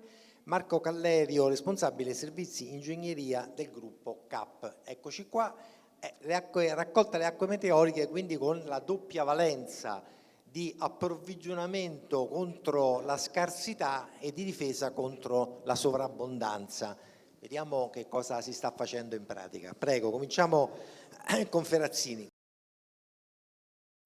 Sì, dunque, innanzitutto grazie per l'invito. Allora, Brianza Acque gestisce la provincia, il servizio idrico integrato della provincia di Monza e Brianza, che ha un triste primato, ovvero sia è la provincia con il maggior consumo di suolo in Italia. È logico che il maggior consumo di suolo comporta una maggiore impermeabilizzazione, che nell'ambito delle acque meteoriche è un fattore determinante, perché amplifica notevolmente l'effetto del cambiamento climatico e delle acque meteoriche che giungono a terra. Giusto per dare un'idea, sono due immagini dello stesso territorio, una presa nel 1950, una nel 2024. Vedete insomma che l'evoluzione non è stata notevole, insomma. Cosa fa il gestore del servizio idrico integrato? La prima cosa che fa è realizza le famose vasche volano, no? Le prime vasche volano che siamo andati a realizzare sono state vasche volano tipiche, quelle in calcestruzzo armato. Perché poi gestiamo soprattutto fognature miste. Qual è l'evoluzione di questo concetto? È andare ad utilizzare, prima di tutto andare ad intercettare le acque meteoriche prima che arrivino in fognatura, perché un mantra che dobbiamo ricordarci è che la pericolosità delle acque meteoriche è proporzionale alla strada che gli facciamo fare. Più strada gli facciamo fare, più aumenta il pericolo di allagamenti. Quindi andare ad intercettarle prima e utilizzare delle soluzioni NBS. Quindi siamo andati a intercettare le acque meteoriche e siamo andati a realizzare dei parchi dell'acqua, ovvero sia dei bacini di infiltrazione che in occasione di eventi meteorici si riempiono, e in asciutta sono dei veri e propri parchi. Qua vediamo due esempi del parco dell'acqua, dei parchi dell'acqua di Arcore, sopra in asciutta, sotto in occasione di eventi meteorici. L'ulteriore evoluzione è stato andare a realizzare dei SUZ, quindi fondamentalmente dei sistemi di drenaggio urbano sostenibile. Questo è il caso di Bovisio Masciago, in cui siamo andati a prendere una strada cittadina completamente impermeabile, abbiamo realizzato una deimpermeabilizzazione di alcune zone, tipicamente sono le zone ai lati della strada, e abbiamo realizzato dei bacini di infiltrazione oltre, lo vedremo magari più avanti, ad un parchetto in cui le acque meteoriche vengono infiltrate. Magari nel pomeriggio poi facciamo un appunto sul fatto che questo, come si diceva prima, è bello realizzarlo, una volta finito bisogna mantenerlo, ed è forse il maggiore dei problemi. Cosa sta alla base di queste realizzazioni? Un concetto che è assolutamente fondamentale rispetto alle classiche vasche in calcestruzzo armato, e l'ho sentito dire tantissime volte oggi, è che la soluzione è una soluzione multi-obiettivo, cioè spendo €1 e ne guadagno. Perché? Perché oltre a risolvere il problema idraulico, che è quello che fa la vasca in calcestruzzo armato, ovvero sia vado a risolvere un problema idraulico, io creo del valore al territorio. Tutte le soluzioni che avete visto e che vedremo nel pomeriggio sono soluzioni che risolvono il problema idraulico e portano dei vantaggi alla comunità. Zone che erano totalmente abbandonate vengono riqualificate e sono fruibili per la comunità, e quindi fondamentalmente andiamo a fare rigenerazione urbana, che arriviamo dalla regione Lombardia, è una dei fulcri, diciamo così, del concetto della legge sul consumo di suolo. Allo stesso tempo andiamo ad aumentare il benessere, andiamo a aumentare la biodiversità, perché qua si comincia a parlare di biodiversità urbana, no? E in ultimo si va ad avere un grosso vantaggio sulle isole di calore, perché logicamente avere delle zone verdi all'interno di un contesto urbano porta a una diminuzione delle temperature e quindi una diminuzione della necessità dell'utilizzo di energia per rinfrescare gli ambienti. Va bene, mi presento, sono Marco Callerio, sono responsabile dei servizi di ingegneria di Gruppo CAP, ma cito anche il mio precedente incarico di responsabile dell'ufficio di invarianza idraulica, perché questo progetto che vi presento, il progetto di città metropolitana Spugna, nasce ancora quando io ero responsabile dell'ufficio di invarianza idraulica, in quanto strettamente legato ai temi di invarianza idraulica. Se la Brianza è, diciamo, la provincia che ha il consumo di suolo più alto dell'Italia, credo che la città metropolitana venga appena dopo, soprattutto per la parte settentrionale della provincia. Noi gestiamo sostanzialmente tutta la città metropolitana, tranne la città di Milano che è in gestione ad MM.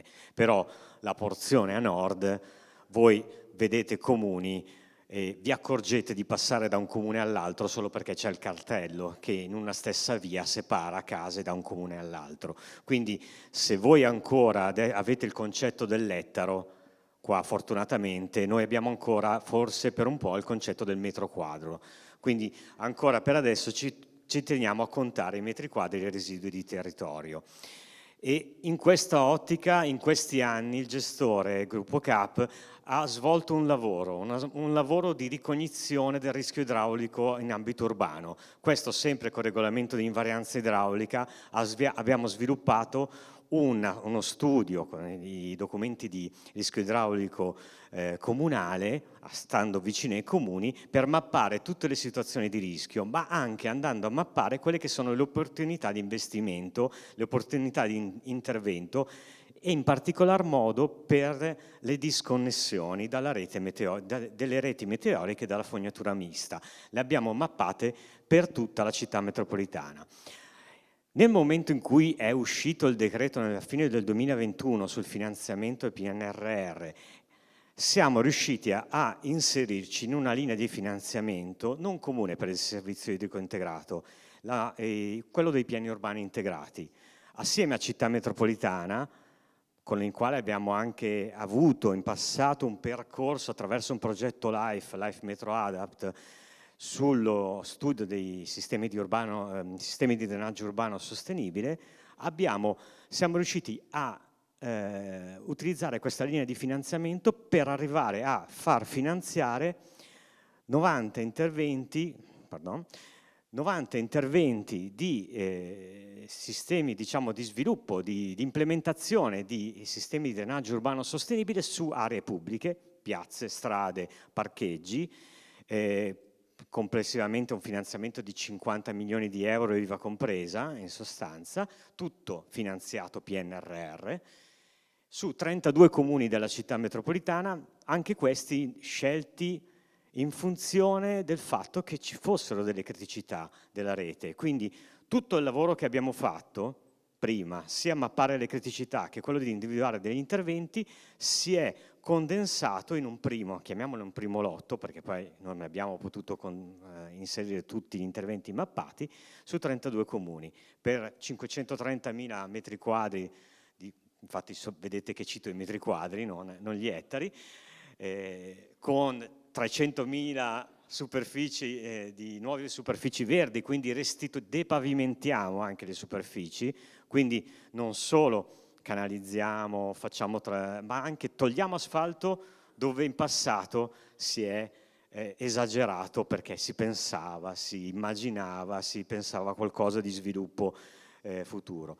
E andiamo a risparmiare energia, perché portare acqua meteorica nelle reti fognarie non ha costo zero, lo sappiamo benissimo, lo sappiamo qual è l'impatto economico che queste acque hanno sul nostro sistema idrico. Quindi ovviamente i punti di forza sono abbastanza immaginabili. Io vado ad agire su tanti comuni in condizioni diverse, quindi faccio anche del knowledge, imparo nel fare queste cose, nel progettare imparo, e questa è una cosa importantissima. Imparo a non portarmi l'acqua agli depuratori, agli sfioratori di piena, ma imparo a gestirmela in loco, a farla gestire anche ai comuni in primo luogo. E promuoviamo la urbanizzazione sostenibile, facciamo vedere ai territori che si può fare, che un comune può realizzare una piazza che drena da sola le acque meteoriche, o quantomeno la infiltra nel terreno dove è possibile, o quantomeno la ritiene in loco, fa un'opera di retention, no? Fa un'opera di immagazzinamento temporaneo, ed evitiamo sempre di più opere come le vasche in cemento armato, e soprattutto, essendo multiobiettivo, e chiudo, diamo anche un miglioramento e quindi fa accettare queste opere un miglioramento del benessere, un ripristino degli ecosistemi. Però forte e importante è stato il consolidamento con Città Metropolitana di questa partnership. Senza questa partnership non si sarebbe potuto fare questo progetto. Grazie.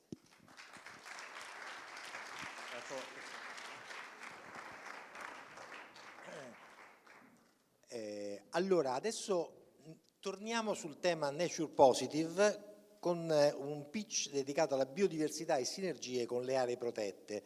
Francesco Esposto, responsabile sostenibilità e innovazione per Acque Bresciane, e Paolo Ronco, Head of Research per l'innovazione e la sostenibilità di Acqua. Sì, buongiorno a tutti. Innanzitutto mi presento, sono Francesco Esposto, responsabile sostenibilità e innovazione di Acque Bresciane. Acque Bresciane è una società benefit e il gestore del servizio idrico in provincia di Brescia. Nell'ambito del nostro percorso abbiamo avviato una mappatura territoriale riguardante le aree di maggior tutela nella nostra zona. È una provincia molto vasta, spaziamo dall'Adamello al Garda, alla zona del fiume Oglio, e vi presenterò questo brevissimo progetto ma emblematico che riguarda la riserva naturale delle Torbiere del Sebino. Di per sé quest'area è molto importante perché è stata un'area che negli anni, durante l'Ottocento, è stata fortemente antropizzata e utilizzata per la raccolta della torba, successivamente è diventata riserva naturale, stiamo parlando di circa 330 ettari di territorio vicino al lago d'Iseo, e oggi viene fruita dalle popolazioni. C'era una grande problematica, qui passa un nostro collettore importante di quasi 2 metri di diametro che porta i reflui al nostro depuratore intercomunale. C'era uno sfioro che veniva attivato vicino alla riserva, e quindi da questo punto di vista nell'area della riserva c'è un problema legato all'eutrofizzazione. In questo percorso di partnership e multidisciplinare, quindi con le università e la riserva Etifor, abbiamo mappato l'area, capito quali erano le problematiche e siamo intervenuti attraverso sia la progettazione di questa vasca di prima pioggia che adesso andremo a realizzare e poi attraverso lo studio Nature Positive capire quali sono gli impatti positivi che questa vasca avrà. Non solo questo, chiaramente, questa è la parte progettuale legata, diciamo, al servizio idrico e chiaramente di nostra competenza. Abbiamo voluto, scusate, sono andato indietro. Abbiamo voluto andare oltre, da questo punto di vista siamo intervenuti all'interno della riserva delle Torbiere. In questo percorso, finanziato parzialmente da Regione Lombardia Bioclima, siamo riusciti ad andare ad attivare una serie di sinergie per cui anche con partner privati siamo andati a mettere a dimora 4.500 piante, 1.500 in capo a noi, in cui abbiamo fatto partecipare i nostri colleghi dipendenti, ma anche una serie di altre attività per riuscire a salvaguardare questa riserva. Oggi poi vi racconterò un po' meglio il percorso. Grazie. Buongiorno a tutti. Dopo la presentazione in inglese devo parlare in inglese o scherzo? Mi ero preparato una domanda da fare a voi questa mattina, però la risposta è già stata data negli interventi della mattina, e cioè perché un gestore del servizio idrico integrato come Viacqua dovrebbe occuparsi di una zona ad elevata biodiversità. La risposta appunto l'abbiamo già avuta questa mattina ed è il motivo, mi è piaciuto molto il tema del passaggio del gestore da gestore dei servizi a gestore della risorsa in sé, ed è quello che noi facciamo alle risorgive del Bacchiglione. Il Bacchiglione è il secondo fiume di risorgiva più importante d'Italia. La zona si trova a cavallo della fascia delle risorgive della Pedemontana Veneta in provincia di Vicenza. È un sito ad elevatissima biodiversità che nel tempo era stato convertito a una piscicoltura, quindi un'attività industriale molto estesa. Negli anni 60 era la più grande piscicoltura d'Europa. Nel tempo abbandonata, negli anni 80-90 questa attività è stata progressivamente abbandonata e il territorio che era stato convertito alla piscicoltura è stato lasciato in stato di abbandono, però con un'eredità in termini di infrastrutture, di cemento molto estesa. La provincia di Vicenza, insieme ai gestori ma anche ai comuni del contermine, hanno acquistato quest'area che in termini di ettari, perché questa è l'unità di misura che usiamo giustamente, è in circa 20 ettari, ha ripristinato all'interno di un progetto LIFE la morfologia iniziale delle zone delle risorgive e ha contribuito a riconvertire, quindi a tornare indietro di decenni in termini appunto di ecosistema, ripristinando habitat. È un sito Natura 2000, è un sito ad elevata importanza comunitaria all'interno di una ZPS che si chiama appunto Bosco di Due Ville. Successivamente la provincia ha dato al gestore l'onere e l'onore anche di gestire quest'area. Lo faremo fino al 2036, abbiamo una concessione a lungo termine con la provincia di Vicenza e con i comuni che ci obbliga e ci dà anche, come dire, la responsabilità di gestire quell'area affinché ritorni ad essere un luogo ad elevata biodiversità, in cui cioè la protezione dell'acqua, faccio presente che all'interno delle risorgive del Bacchiglione non ci sono captazioni idropotabili, ci sono a monte, circa 1 chilometro a monte del gestore padovano, e ci sono circa 5 chilometri a valle quelle nostre, però strettamente all'interno dell'area non ci sono. Però l'area, come dire, l'acqua non ha confini amministrativi, non ha nemmeno confini legati necessariamente a una zonazione cronologica, ma ha di fatto la necessità comunque di essere tutelata, perché se il territorio è sano, se l'alta biodiversità contribuisce alla protezione della qualità dell'acqua, e questo va a beneficio della comunità vasta, di cui noi siamo ovviamente uno dei vari attori.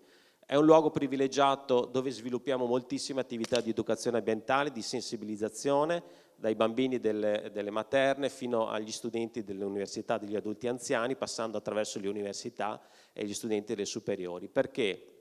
Perché la biodiversità è un concetto che, se entra dagli scarponi, arriva molto più facilmente al nostro cervello ma anche al nostro cuore, e quindi è solo toccando con mano, siamo molto convinti di questo, che toccando con mano cosa significa un'area umida e cosa significa un'elevata biodiversità all'interno di un'area umida, che il concetto della protezione della qualità dell'acqua, che è anche e non solo acqua potabile, arriva ad essere compresa da tutti.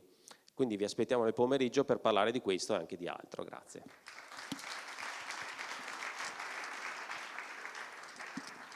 Grazie, bellissima la storia degli scarponi, mi è piaciuta molto. Se entra negli scarponi la biodiversità arriva al cervello. Vabbè, la rivendo. Magari bagna i calzini, ma non importa, anzi meglio. Allora, ultimo pitch della mattinata, riuso, riciclo e depurazione. Marco Blazina, responsabile della depurazione e tutela ambientale in piatti acque reflue di MM Spa.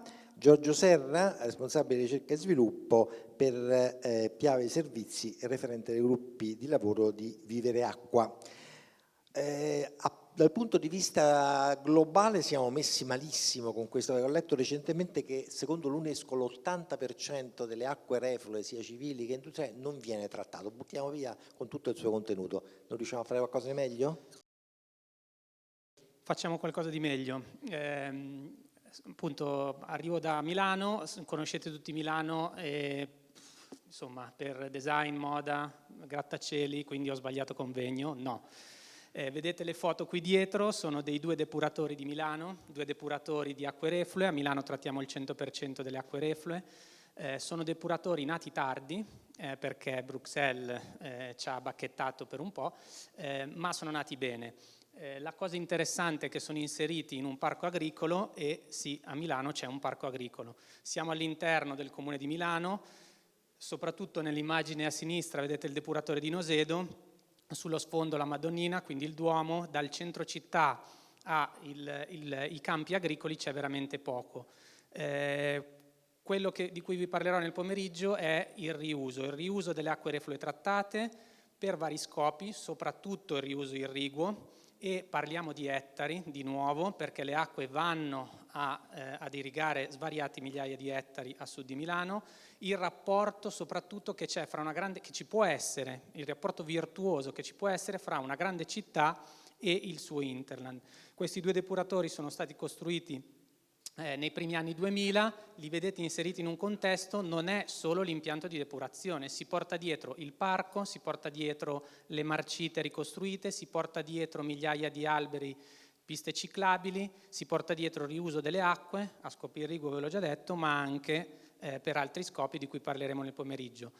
Differenti sistemi di disinfezione, raggi UV o acido peracetico, lo scopo è lo stesso, diamo acqua che può essere utilizzata sul pomodoro e sulla zucchina, che poi i nostri agricoltori la usano principalmente per riso e mais, ma la qualità è eccezionale. Lo facciamo da 20 anni, dalla prima legge sul riuso in Italia, quindi il DM 185 del 2003. È un qualcosa di consolidato, ARERA ci stimola a fare meglio, l'Europa ci stimola a fare ancora meglio, quindi le sfide per il futuro sono sicuramente molto interessanti e frizzanti.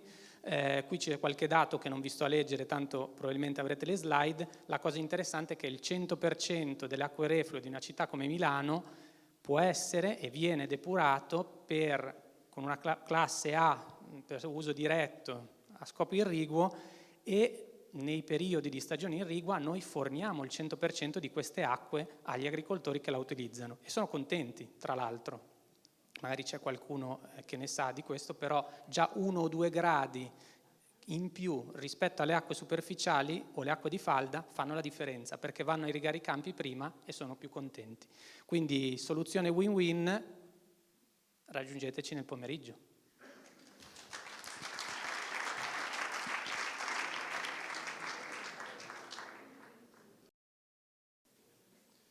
Ecco, mi presento, già il cognome è tutto un programma. E una cosa importante, l'effetto serra permette la vita sulla Terra, per cui non abbiate, diciamo, insomma, voleteci bene. Allora, sono responsabile di ricerca e sviluppo di Piave Servizi. Piave Servizi è un gestore idrico su 39 comuni tra province di Treviso e Venezia, 430.000 abitanti equivalenti. e in più sono anche referente di 2 gruppi di lavoro di Viveracqua, ricerca e sviluppo e rischi climatici. Viveracqua raccoglie 12 gestori, 4,8 milioni di abitanti, 582 comuni, 3.000 dipendenti, per cui una realtà importantissima del Veneto. E come vedete sembra un'impurità in uno smeraldo. È un depuratore che è all'interno di un bosco. Depuratore da 9.000 abitanti che è nato con il bosco in un progetto di riforestazione agricola nel 1998, importantissimo. Sapete quanti ettari, ne abbiamo parlato fino adesso, vengono consumati ogni giorno? 90-70 ettari al giorno, tolti all'ambiente. Il Veneto dagli anni 50 ha incrementato dell'8%. Il peggior esempio di resilienza sono le città, perché se abbiamo aumentato di 1,5 gradi la temperatura, le città arrivano fino a oltre 3 gradi, per cui questo è importantissimo considerarlo. Mancuso dice che c'è uno scontro tra mondo minerale e mondo vegetale. Cosa abbiamo fatto? Questo è un depuratore e ci è venuta voglia di capire come poter arrivare a una compensazione, il calcolo della compensazione tra il bosco di 18 ettari e il depuratore. L'esempio, ecco, il bosco Belvedere nel comune di Meulo, 18 ettari con 34.000 alberi piantati, nato assieme al potenziamento del depuratore per l'utilizzo delle acque a scopo irriguo, che non è ancora attivato. Esempio della compensazione tra CO2, tra le emissioni del depuratore e l'assorbimento delle piante del bosco.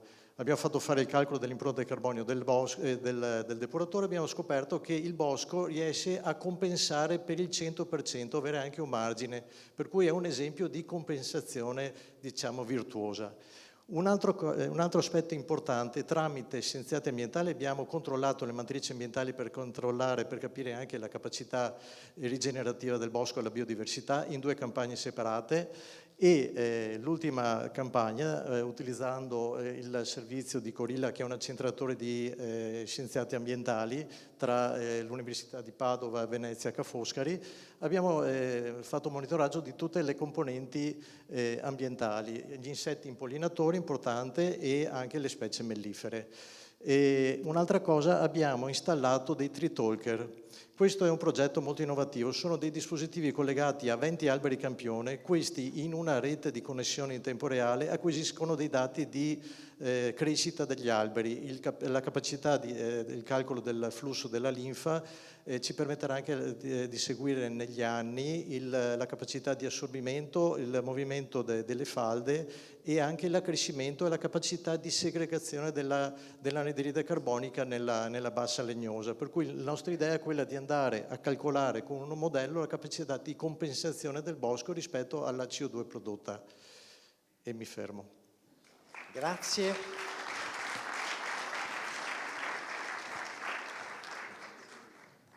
Allora, Riccardo Darè ci sta, eccolo là, sta arrivando. Siamo stati bravissimi perché sono le 13 esatte, più che altro sono stati bravissimi tutti i relatori, con un particolare plauso per gli 8 performer del pitch che sono stati tutti attorno, qualcuno a 3 minuti, qualcuno attorno a 3 minuti, ma nessuno ha sforato più di 1 minuto, quindi molto bene. A questo punto, come in televisione, abbiamo già fatto la pubblicità per il pomeriggio e quindi abbiamo lanciato un amo a tutti i presenti in sala perché rimangano nel pomeriggio. Ti lascio la parola per spiegare che cosa succederà. Grazie Antonio. Prendo il testimone, sono Riccardo Darè, sono un facilitatore di Etifor e sono qui per lanciarvi il pomeriggio, nel senso che adesso ci sarà il pranzo e sappiamo tutti quanto il pranzo sia importante, atteso durante un evento, anche sia per il ristoro sia per il networking, quindi noi crediamo molto in questi momenti anche liberi, informali di networking. Prima di questo quindi vi lancio cosa sarà il pomeriggio. Vi dico già che il pomeriggio sarà caratterizzato da un abbandono di questa comoda modalità frontale a favore di una un po' più interattiva.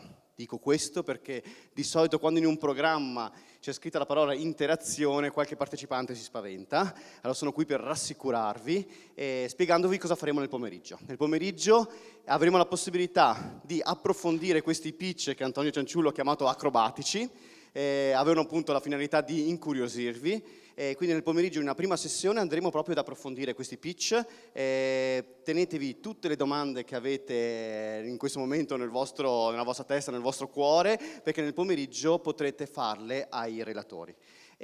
La seconda parte invece del pomeriggio sarà un po' più interattiva, nel senso che vi chiederemo un vostro contributo. Volevamo proprio dare la voce a tutti i partecipanti, quindi non solo ai casi di successo che abbiamo presentato qui sul palco, ma ognuno di voi ha qualcosa da raccontare e da chiedere. Vi ricordo fra l'altro che sia queste slide, sia quello che emergerà dall'interazione di oggi pomeriggio verrà reso pubblico attraverso un report, adesso stiamo vedendo la modalità migliore, e quindi il vostro contributo sarà fondamentale.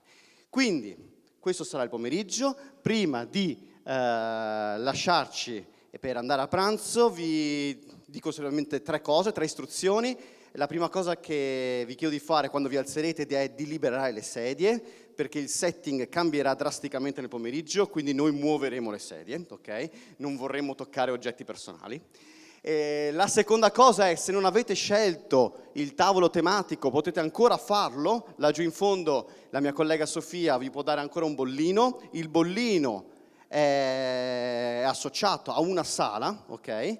Quando tornerete vi chiederemo di venire direttamente qui, ma adesso ve lo dico. E la terza cosa è di seguire invece le altre mie colleghe che vi guideranno al pranzo, che non sarà in questa stanza, ci sarà da fare una breve camminata fino dalla parte opposta della villa. Ho detto tutto, ci rivedremo alle 2:15, ok? Sentirete il suono della campanella. Al ritorno non ci sarà un'accoglienza appunto formale qui, ma verrete invitati ad andare direttamente nella sala della tematica che avete scelto. Grazie a tutti e buon pranzo.